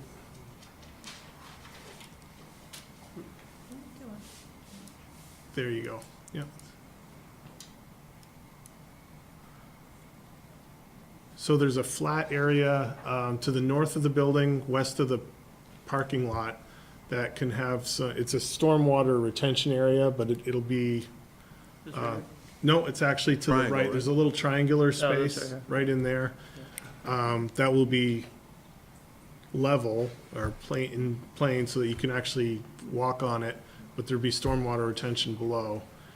And that's just outside of the stormwater Oh, okay, perfect.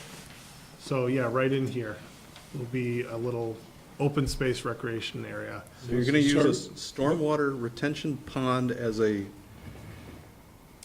recreation area? I'll defer to my Krebs and Lansing for the description of how that will work. It's not a pond, it's a subsurface device with a cap on the top of it. Oh, I see. That'll have grass on the top of it. I see, so it's just absorbing water in that location. Right, it's collecting water and holding it in there in a gravel structure underneath, and it's capped with a grass surface. So you'll have a level surface with which to occupy that area. Level, what kind of surface? A grass surface. Yeah, just, What, help me out with the dimensions of the that little triangulars area there is what you're talking about, right? yeah, that little triangle is probably, I don't know, it's probably about 60 or 70 feet in that direction. Probably about 60 feet that way. Something in that order of magnitude. And the base of the triangle or the top of the triangle is what? The top over here is probably another 60 feet, roughly, in linear feet. So it's gonna be right out the back, so if you look at the next slide that shows the layout, that's gonna be kind of the back, out the dining room, or it looks like a bedroom and a dining room, it's gonna be right outside Well, living no, room? there's on-grade parking, so there's a level below the occupiable units. Yeah, So there won't be anything, from the first level of residential units, you'll be up a story from that back grade. the parking garage will kind of be right next to the playing area? Yes, it'll be on grade, on the existing grade of the parking area that's there currently. There's currently a parking garage below Concentric, or whatever the group is. So this is sort of parking garage to parking garage, except this is a little lower, is it? Is this downhill, or is it still relatively flat? Feels downhill This to me. end is probably a foot or two lower than the actual parking structure over here, just because grade is tapering off this way. And it actually continues to go down as you go westward to a degree, but, and we would maintain that slope so that the water drains that direction. So the parking structure, I'm gonna say there was 9-foot clear opening here, but as you go further down, it gets to about 11 feet of ceiling height because the grade of the parking structure, or the parking lot below the building tapers down. I have a couple questions. One, so this concentrates all the affordable housing for this very large PUD in this one 4-story structure, is that right? No? This is a Didn't you say it's concept- all affordable housing? Yes. So this is a concept which my developer here believes meets a market demand. They're small micro apartments. They're about 400 square feet, plus or minus each. No, I got you. I'm just talking about the distribution across the PUD. Right, You have how many acres? Sure, I could take this. So we are not asking for a bonus density. We are not treating this as big. I guess when we talk to staff, we're not treating this as big A affordable. Well, this is gonna be market rate affordable. We haven't set the pricing here, but we think it will meet the price point that defines affordable as we all discuss it. Oh, so this is not Not held in affordable housing as perpetuity. defined in the LDR. This is affordable housing as I attempted to define it the last time we went around Correct. the horn We're on going this. right back to where we left the last conversation. Okay, so now we're just talking about 48 units, and let's talk about, and for which let's not confuse ourselves. The label affordable housing is kind of irrelevant to what we're doing. We're talking about 48 unit, a 4-story, 48 units apartment building. It's irrelevant. That's what we're talking It's irrelevant to the discussion of a density bonus because it wouldn't qualify. Well, and it's market rate, isn't it? Market rate. It's just market rate. All right, Market so rate. forget affordable housing. It's just, you're going to explain, because it's confusing, could you just explain one more time what I'm sorry, what's the word? Not the layout, not the physical layout, the distribution of units, studio, 1 unit, et cetera. Sure. And how you came to that, right? There are. Why it's that way, right?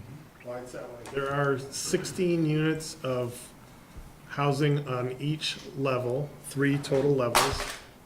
There are 12 single-bedroom units. There are, not 12, sorry, 33 single-bedroom units, 12 studio units, and then there are 2 that have a 2-bedroom component, or 3 that have a 2-bedroom component.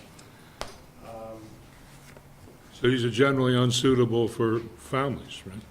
You got a Unsuitable couple of for what? 2-bedroom units and the rest, and that's a market judgment about what the market wants, is that right? That's right.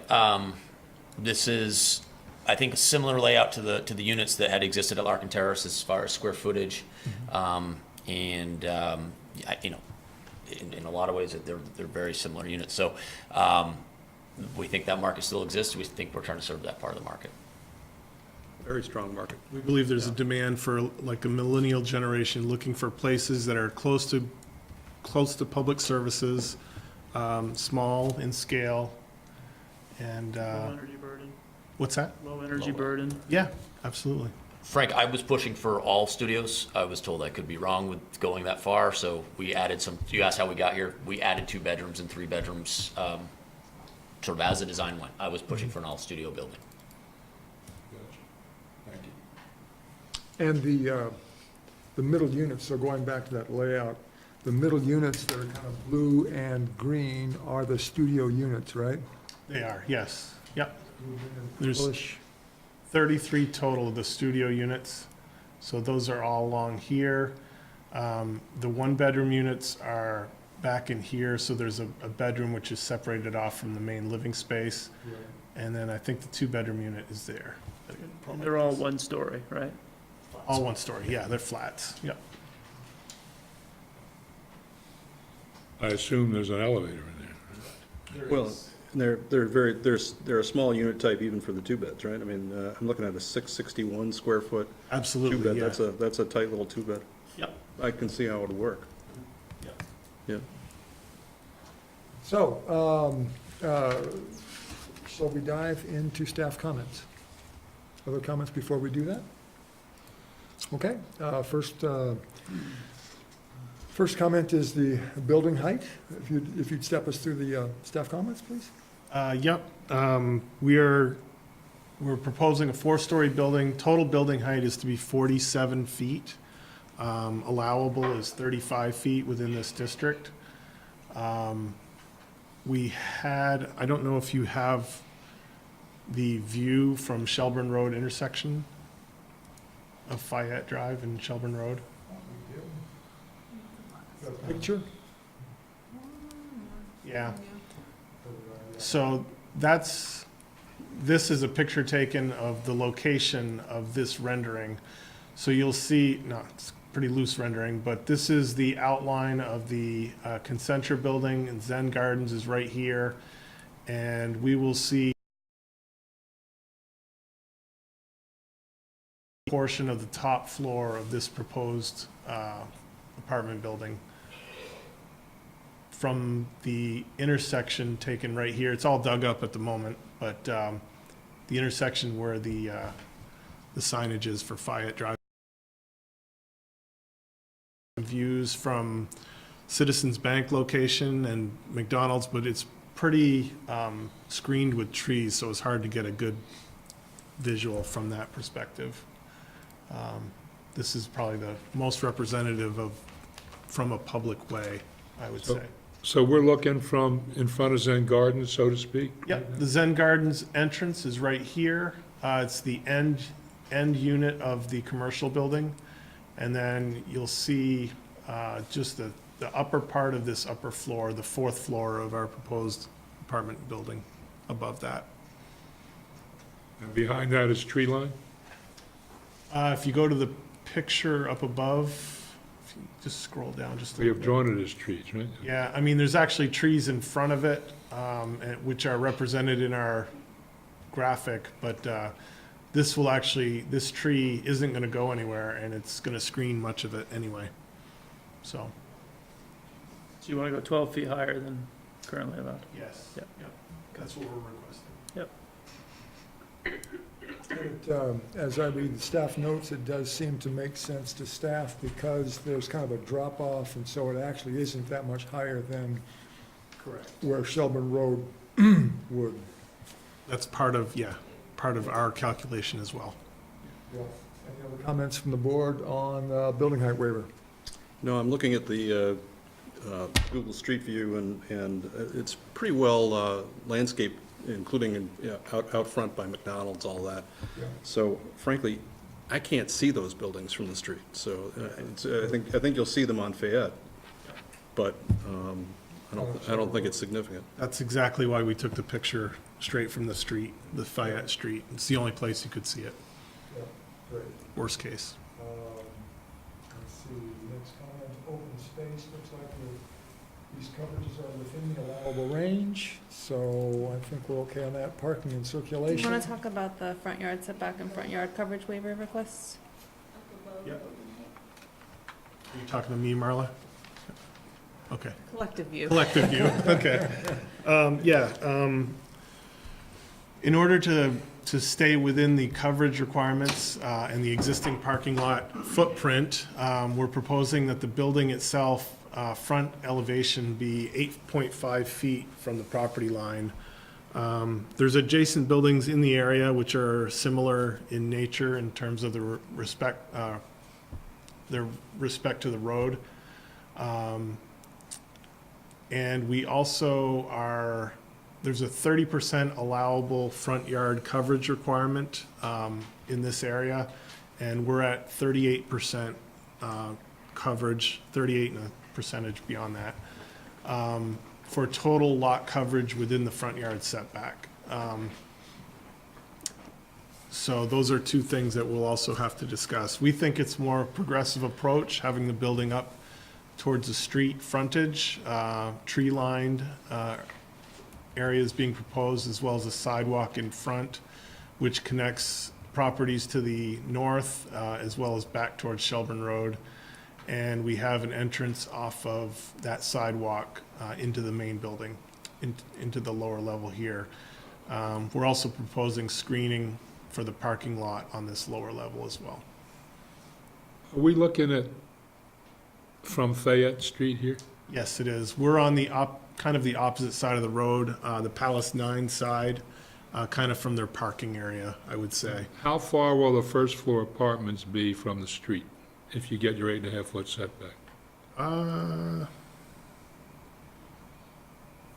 going to say probably a little over 20 feet, maybe, and I'm not absolutely sure about that. There's a little bit of a green space buffer and a sidewalk, and I don't know exactly where the property line context fits within there, but. We'll have that. I'm sorry, say But that. we'll have that at preliminary, where it's sketch, right? We can get that for you, yeah. No problem. Looking at the plan, it looks like the property line is about the same distance from the road as it is from the proposed building. So I'd say probably if it's 8.5 from the building to the property line, then it's 8.5 from the property line to the road, and so the building would be 16 feet. See, that's, I'm not too comfortable with putting those first floor apartments 8.5 feet from the street. They It'd are be up one level. They're going It'd to be be, 16 feet from the street, 8.5 from the right-of-way. Oh, And the first level is the garage. yes. So the first Page level 2 here. apartments is all actually the right, second so, level. okay, so the The floor of- living areas are not You're not in that walking out proximity of to the your street. apartment No. into the street. The parking Gotcha. itself is on grade, and the first floor level will be 11 feet up, 11, 12 feet up. So help me understand something. You're building a 4-story building. Yeah. If you count the parking area, how many stories of units do you have? 3 stories of units. Yep. Mm-hmm. Based on the scale, it looks like it's about 25 feet from the edge of the street to the edge of the building. We'll get you an actual Yeah, no, I dimension. Yeah. just thought you might be interested in that. Frank, there is a lobby on that It's pretty first far. floor. Yeah. I got you. No, I'm all right. I don't need, a stadium between the street and the sidewalk. I believe in urban closeness, but not Well, too and much. you run into a wetland buffer, I think, right, to the rear? Oh, yeah.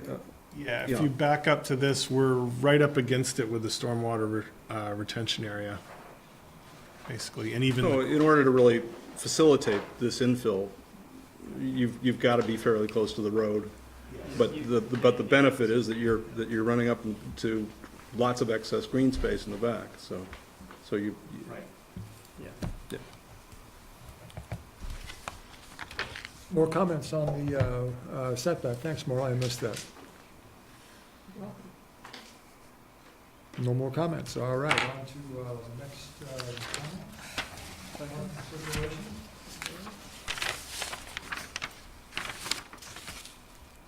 75-foot wide curb cut provides shared access to the existing subsurface parking lot.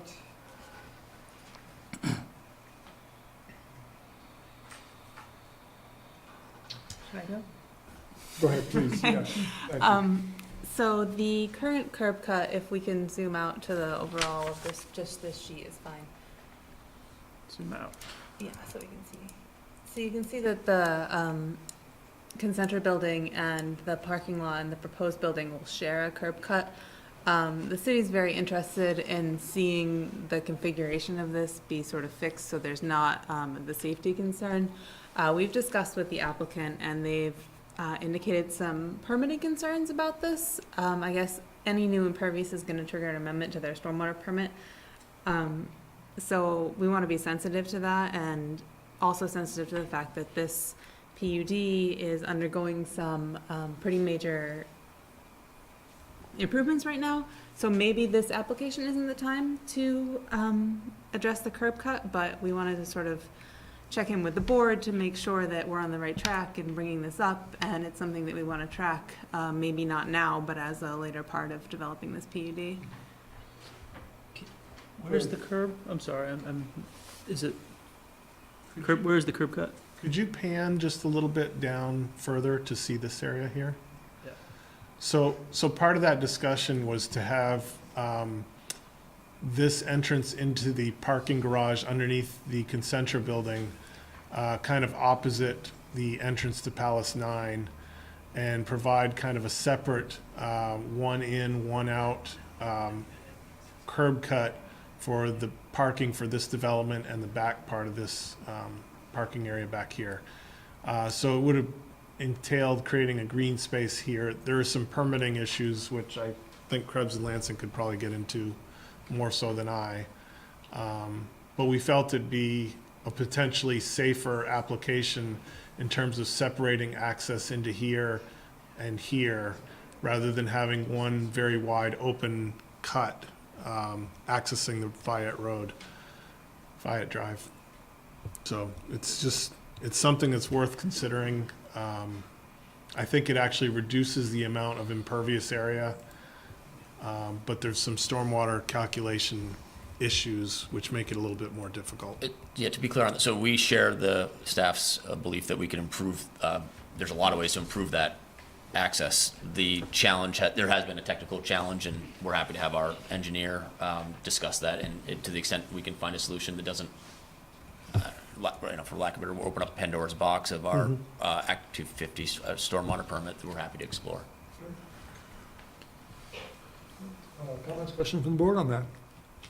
Great, next comment. Sorry, can I ask a question of the board? So is the direction that you're interested in, is the direction to staff that you're interested in looking at this? Okay. Yeah, as you described, having a separate green area in the middle, move that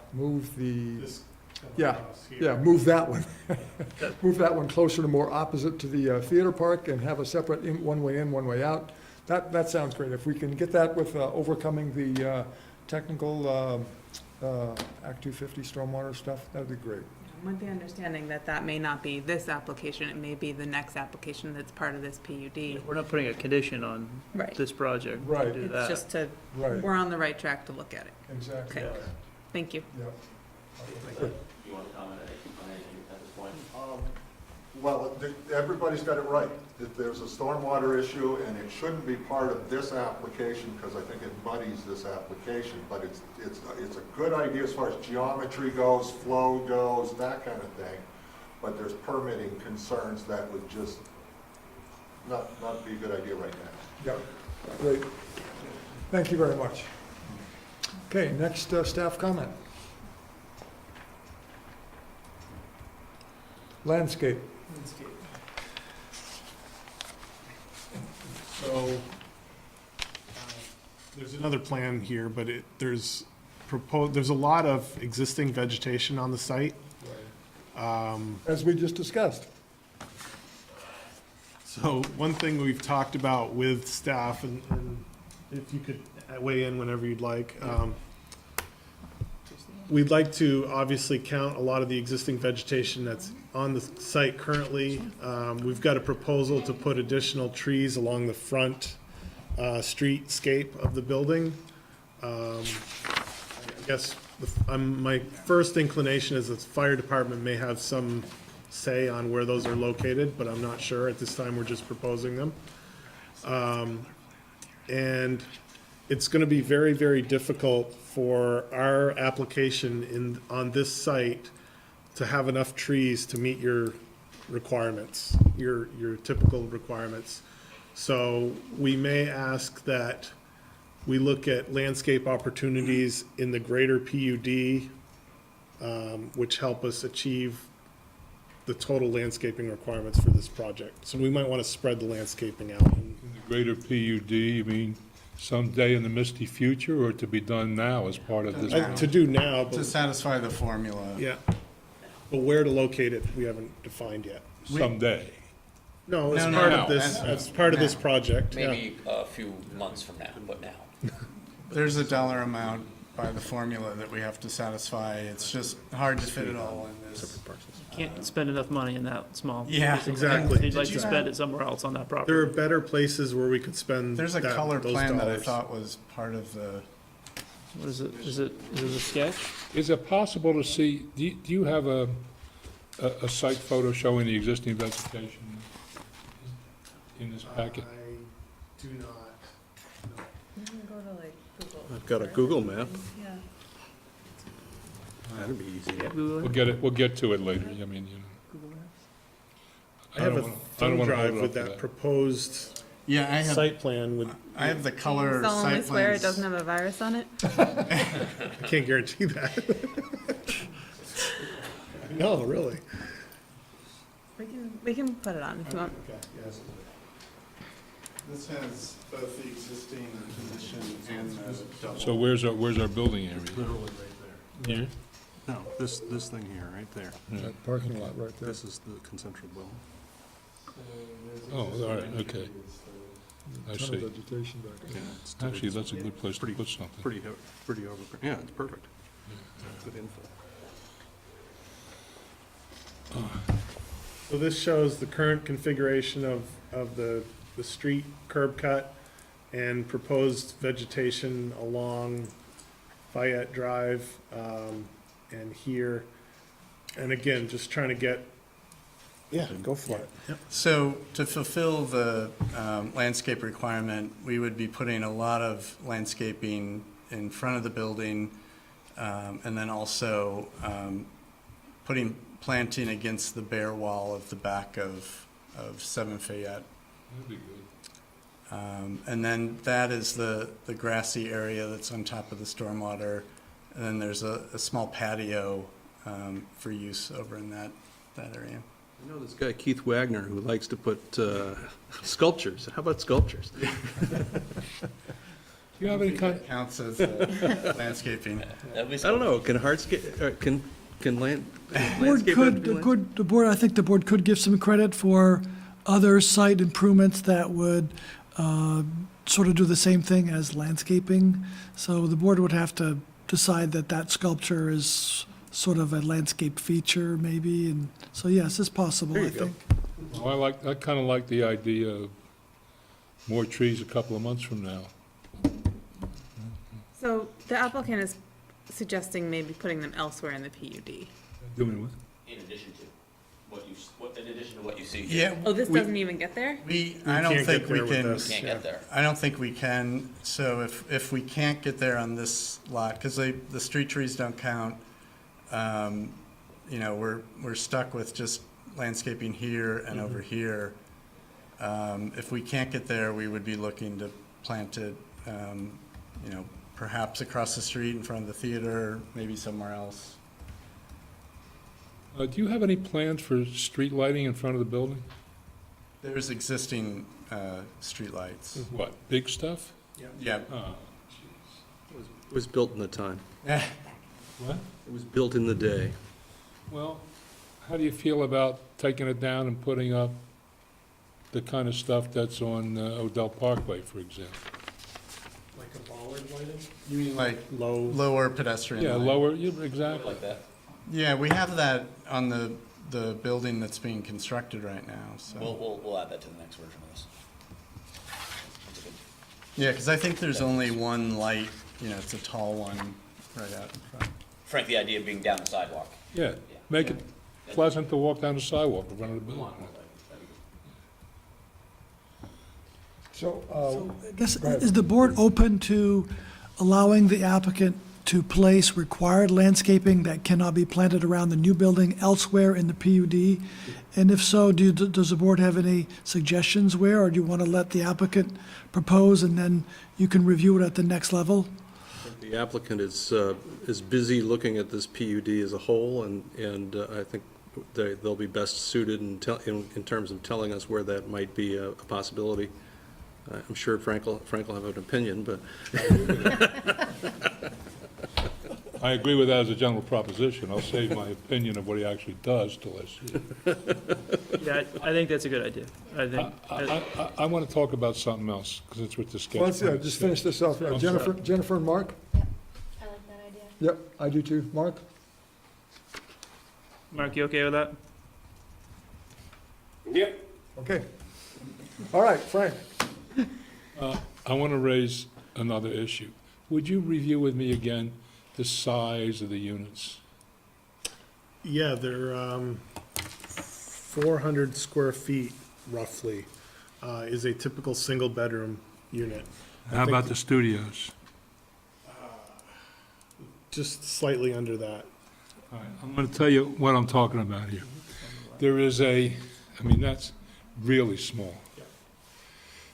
There is a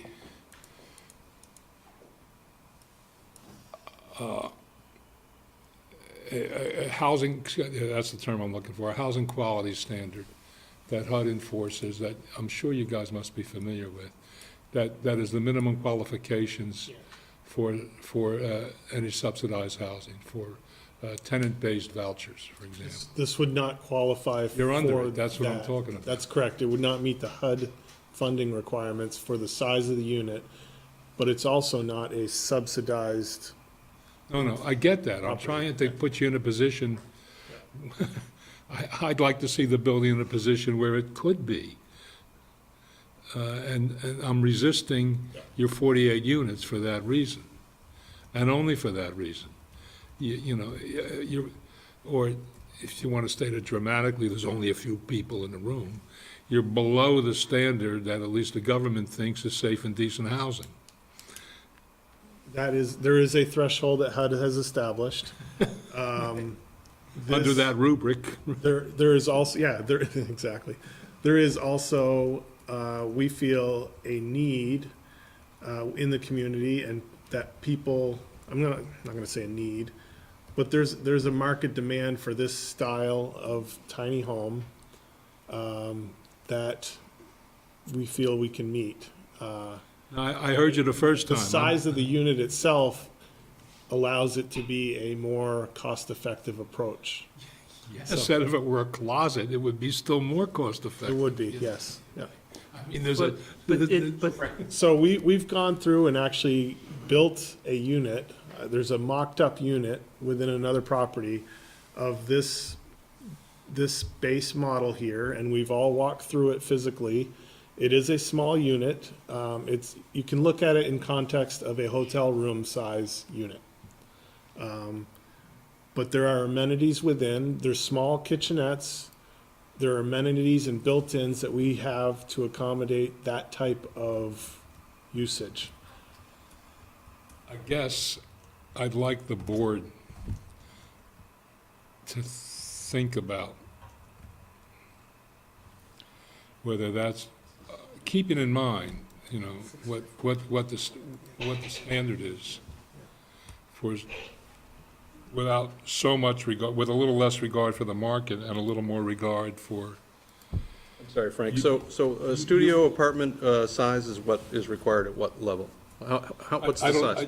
I didn't have it in mind. They might have the number quicker than me. I knew it sounded low. The one-bedroom unit through a HUD standard is 650 square feet.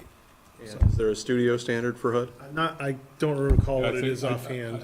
I think there is. So do we want, so that's a broad, not to be answered tonight. The broad question I would put to the board is, do we want to encourage something that, you know, falls below those standards? So this is That's all, I have the question floating out. My thought is this, we have relatively new, year-old studio apartments that disappeared instantaneously at $1,400 a month. I get that, we're in a distorted market, that's clear. Well, it may be a distorted market, but the point I'm trying to make is, if you want these to be little a affordable, meaning somebody who can normally afford $1,000 a month instead of somebody who can afford $1,500 a month, they may have to get smaller on square footage. And while that doesn't necessarily fix somebody who's coming in with a voucher, it does help our market as a whole. It makes it more affordable. So it's their risk. These are very small units. Yeah, it gets you out of the rain, that's right. And you can be, I don't want to In get a very- into a soapbox here. It In makes a me very, uncomfortable. in a very convenient spot, honestly. I mean, the market is opening up down Shelburne Road. There are people who are going to be working there. They can walk to the grocery stores, they can walk to the bank, they can walk to food options, so. Get to the bus and It does- to downtown. It does Burlington. change things pretty dramatically if it's a commuter, a local commuter kind of thing. You know, I got all that. I just got off an airplane from, from Iceland, right? 5.5 hours, economy class, right? And by God, it wasn't that expensive. You know what I'm saying? But, 7 weeks at the chiropractor was a consequence. Well, you'll have a chiropractor here, right? Jennifer, I missed what you said. I'm No, sorry. I mean, I don't want to really make light of it. I think it deserves some consideration, some further discussion. The market is not an all-purpose justification. That from a profit Well, standpoint it is. One attitude is, if you want them built, this is the price point, otherwise you don't get them built. You can say if you want them built, you build them junky. If you want them built, you build them small. There are standards Anyway, Jennifer. to be enforced. I'm sorry, Jennifer. My comment was, it sounded like you had fairly high occupancy in what was taken down a few weeks ago, so if you're kind of somewhat replacing what was taken down, and if those were occupied, I believe these will be occupied. I don't doubt they'll be occupied. And I think the market needs it. Mark? We feel there's a market demand for a certain segment Yeah. that will like this type of unit. I understand, it's not for everybody, I get that. My question is, should it be for South Burlington? I don't think we have, go ahead, Mark.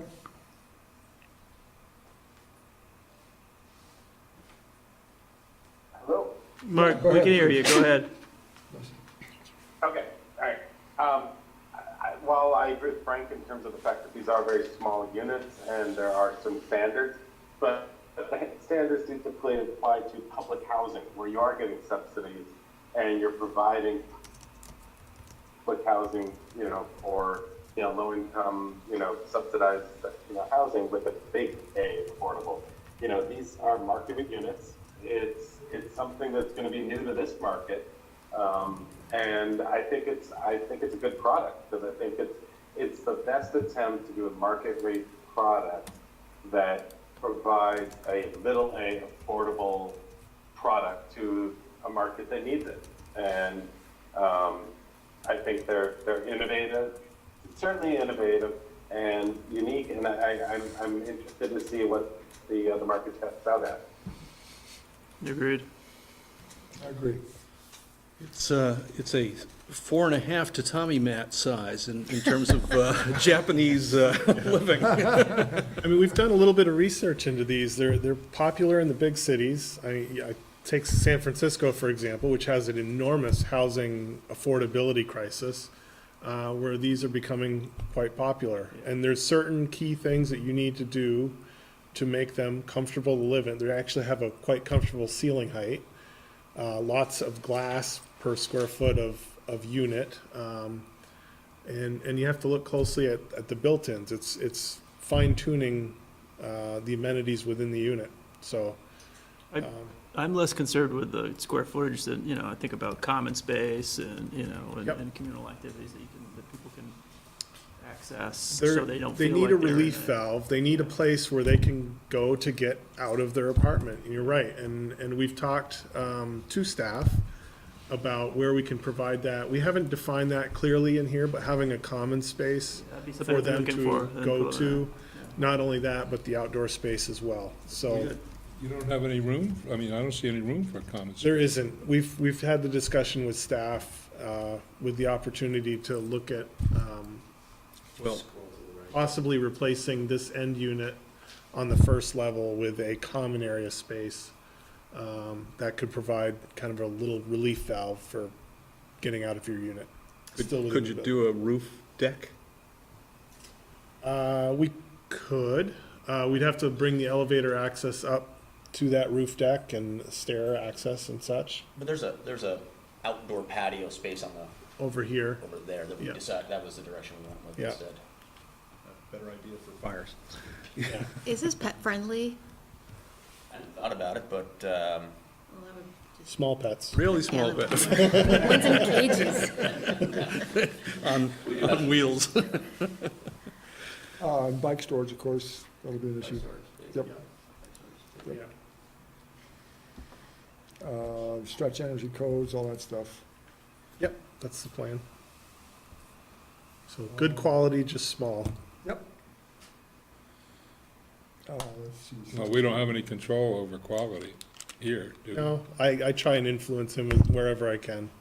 So sometimes he listens, sometimes he doesn't. All rental units. These are Yep. Okay, other questions from the board? I would just say I think this is a very good infill project. I think it's a good spot to put it. I agree that we need to think about size and so forth. Because maybe it's too many units for the square footage, but I like it. I don't argue with the location, it's a good idea to put something, that's been a dead spot for a long time, it's good to do something with it. Just, that was a long trip from Iceland. I don't know if you can discriminate on height, or no, the size of the person. I would not be allowed. Height won't be a problem. It's probably girth, yeah. Can we invite the board to the model unit? Is that something they can That's happen on? entirely up to you We can guys, have the yeah. model unit open and you can, we're trying to get as many perspectives on this as possible, so we would encourage anybody who wants to look at it, we can set up a time. Where is the model unit? It's on Shelburne Road in the Comfort Suites. We have a meeting room down there that we built a foam core room out of. And it more or less gets it right. Yeah. It'll give you a real feel for the context, the size Yeah, of I'd it. like to look at that. Let me ask you just an off-the-wall hypothetical question. And I don't know the economics of it, but would you trade more height for bigger units?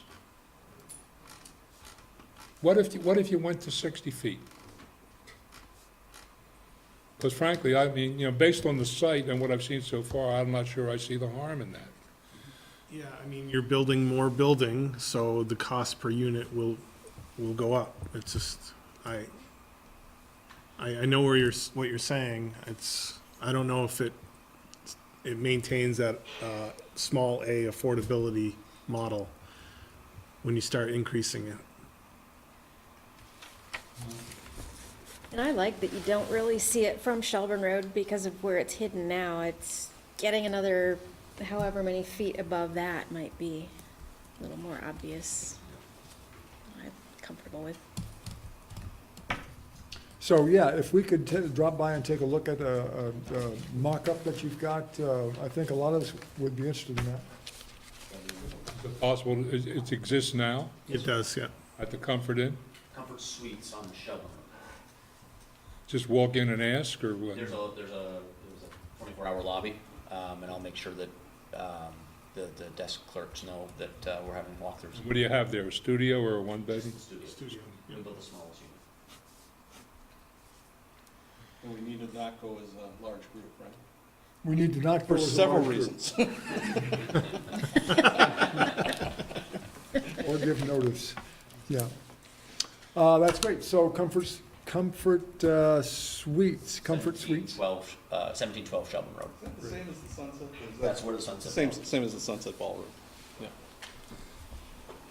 Great. Other comments from the board, guidance at sketch plan level?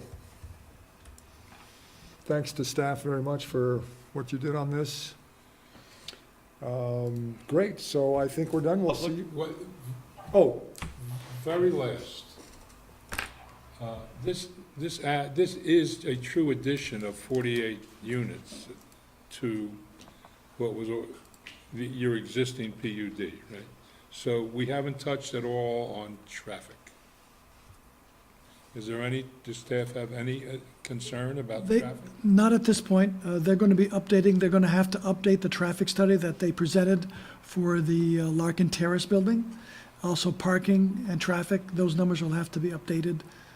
So we will have that information at the next level of review. So, on notice, that's a concern. questions from the public? Comments, questions from anybody?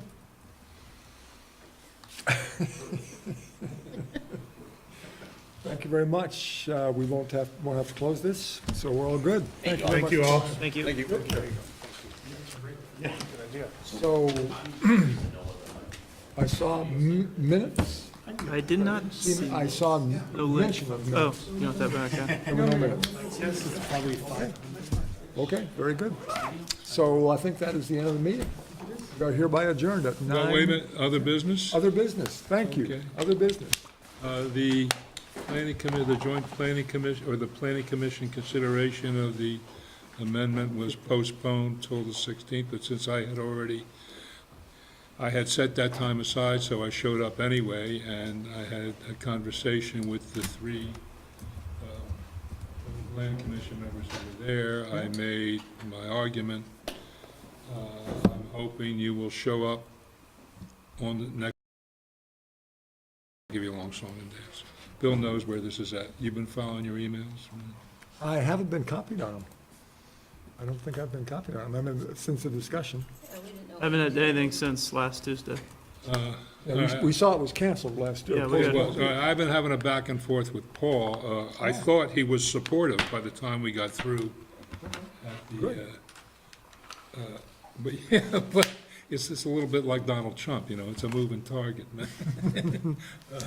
So next Tuesday. I've gotten a little pushback in a case that, he says adds another level of complexity supposedly that he got from, legal counsel. Well, he'll have to check with Mr. Dorn whether I get to speak to legal counsel, but he wanted to have a small meeting with him and legal counsel and me and somebody from the planning commission. Yeah, I think you already got them. Didn't he already say it was rescheduled? We have, I haven't seen I anything. haven't seen anything. Well, this is notice. Okay. Can I bring up one other thing while we're Please. on other things that probably should go in front of planning? We hit it today perfectly. This city has lots of trees in certain places. And in lots of cases, older projects have grown up and the trees that started as Ray will attest to, start as little 2-inch trees and end up as 14-inch trees. And the deal is, if you have to cut down that 14-inch tree, 7 2-inch trees, which is fine until you until you run out of room. We actually, on a project last year, ran out of room, and we put them in the right-of-way of Market Street. What stops 2 7-inch trees? Cost. It's the cost.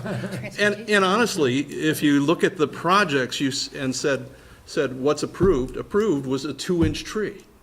So you should be able to replace it with a 2-inch tree. The question, right now, the planning. I don't agree with that, but go on. Okay, well, that's fair, that's fine. But if a tree dies, if a tree is undermining a building, if a tree needs to come down for whatever reason, and you suddenly go from, let's say you had a big tree, you got a 30-inch tree, and now you got to spread around 30 inches of tree, it's a real problem. It's not an easy thing to fix. I can tell you, I've run into it all the time. And we have projects that are completely covered with trees that frankly would look a lot better if they weren't. They're getting too strangled. I think there should be something in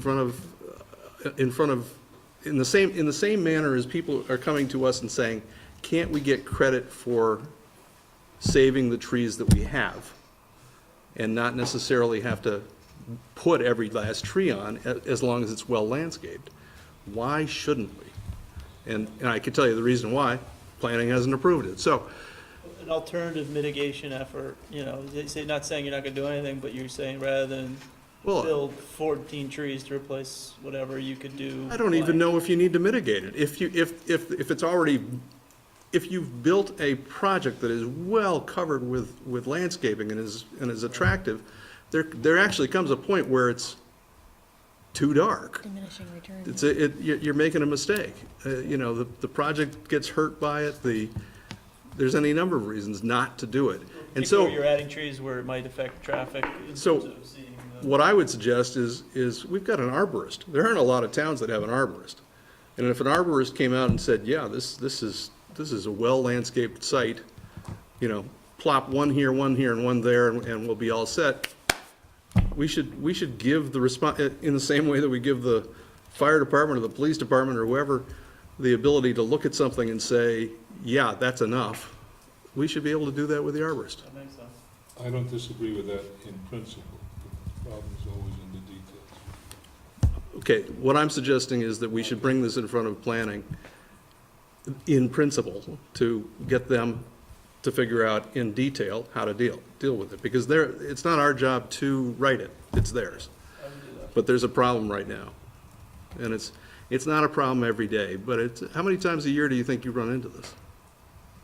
A few, half a dozen times a year. Trees die, trees get wind blown over. Does the arborist, do you guys routinely ask the arborist to look at these things, or is it irrelevant because it's just Reviews all numerical? landscaping plans. He does, but the purpose of his review is primarily to look at the trees that are being selected, to ensure that they're compatible with the setting. If what John is saying is that we should expressly, or the planning commission should expressly give some weight to the arborist's opinion about what's appropriate, I don't disagree with that, but it shouldn't be the arborist said. I think It shouldn't be that cut and dry either. I think administratively, we create too many headaches, too many things that need to come in front of us every time. But I don't have, that's not my biggest problem. I would be perfectly happy to come here and show you, I got way too many trees, let me show you where I want to put the 3 or 4. But I am of the opinion that our staff is perfectly capable of saying, yeah, I agree, or I disagree with the need to take that next step. But the decision is not a staff decision ultimately, that's all I'm saying. And I'm saying it could be. I'm saying it shouldn't. Okay.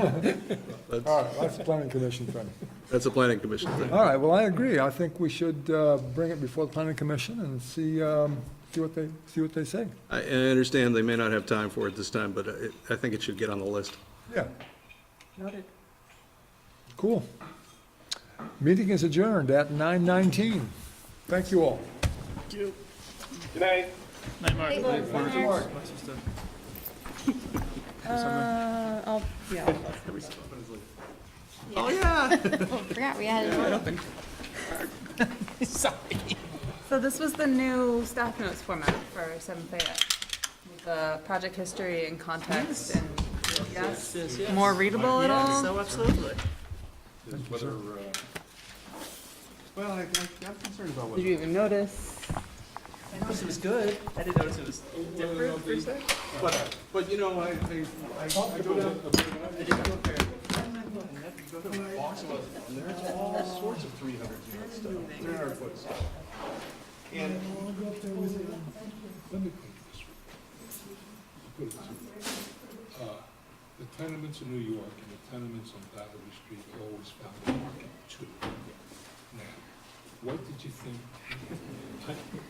I'm not gonna say this, but what, who are we talking to? yeah, I hear you.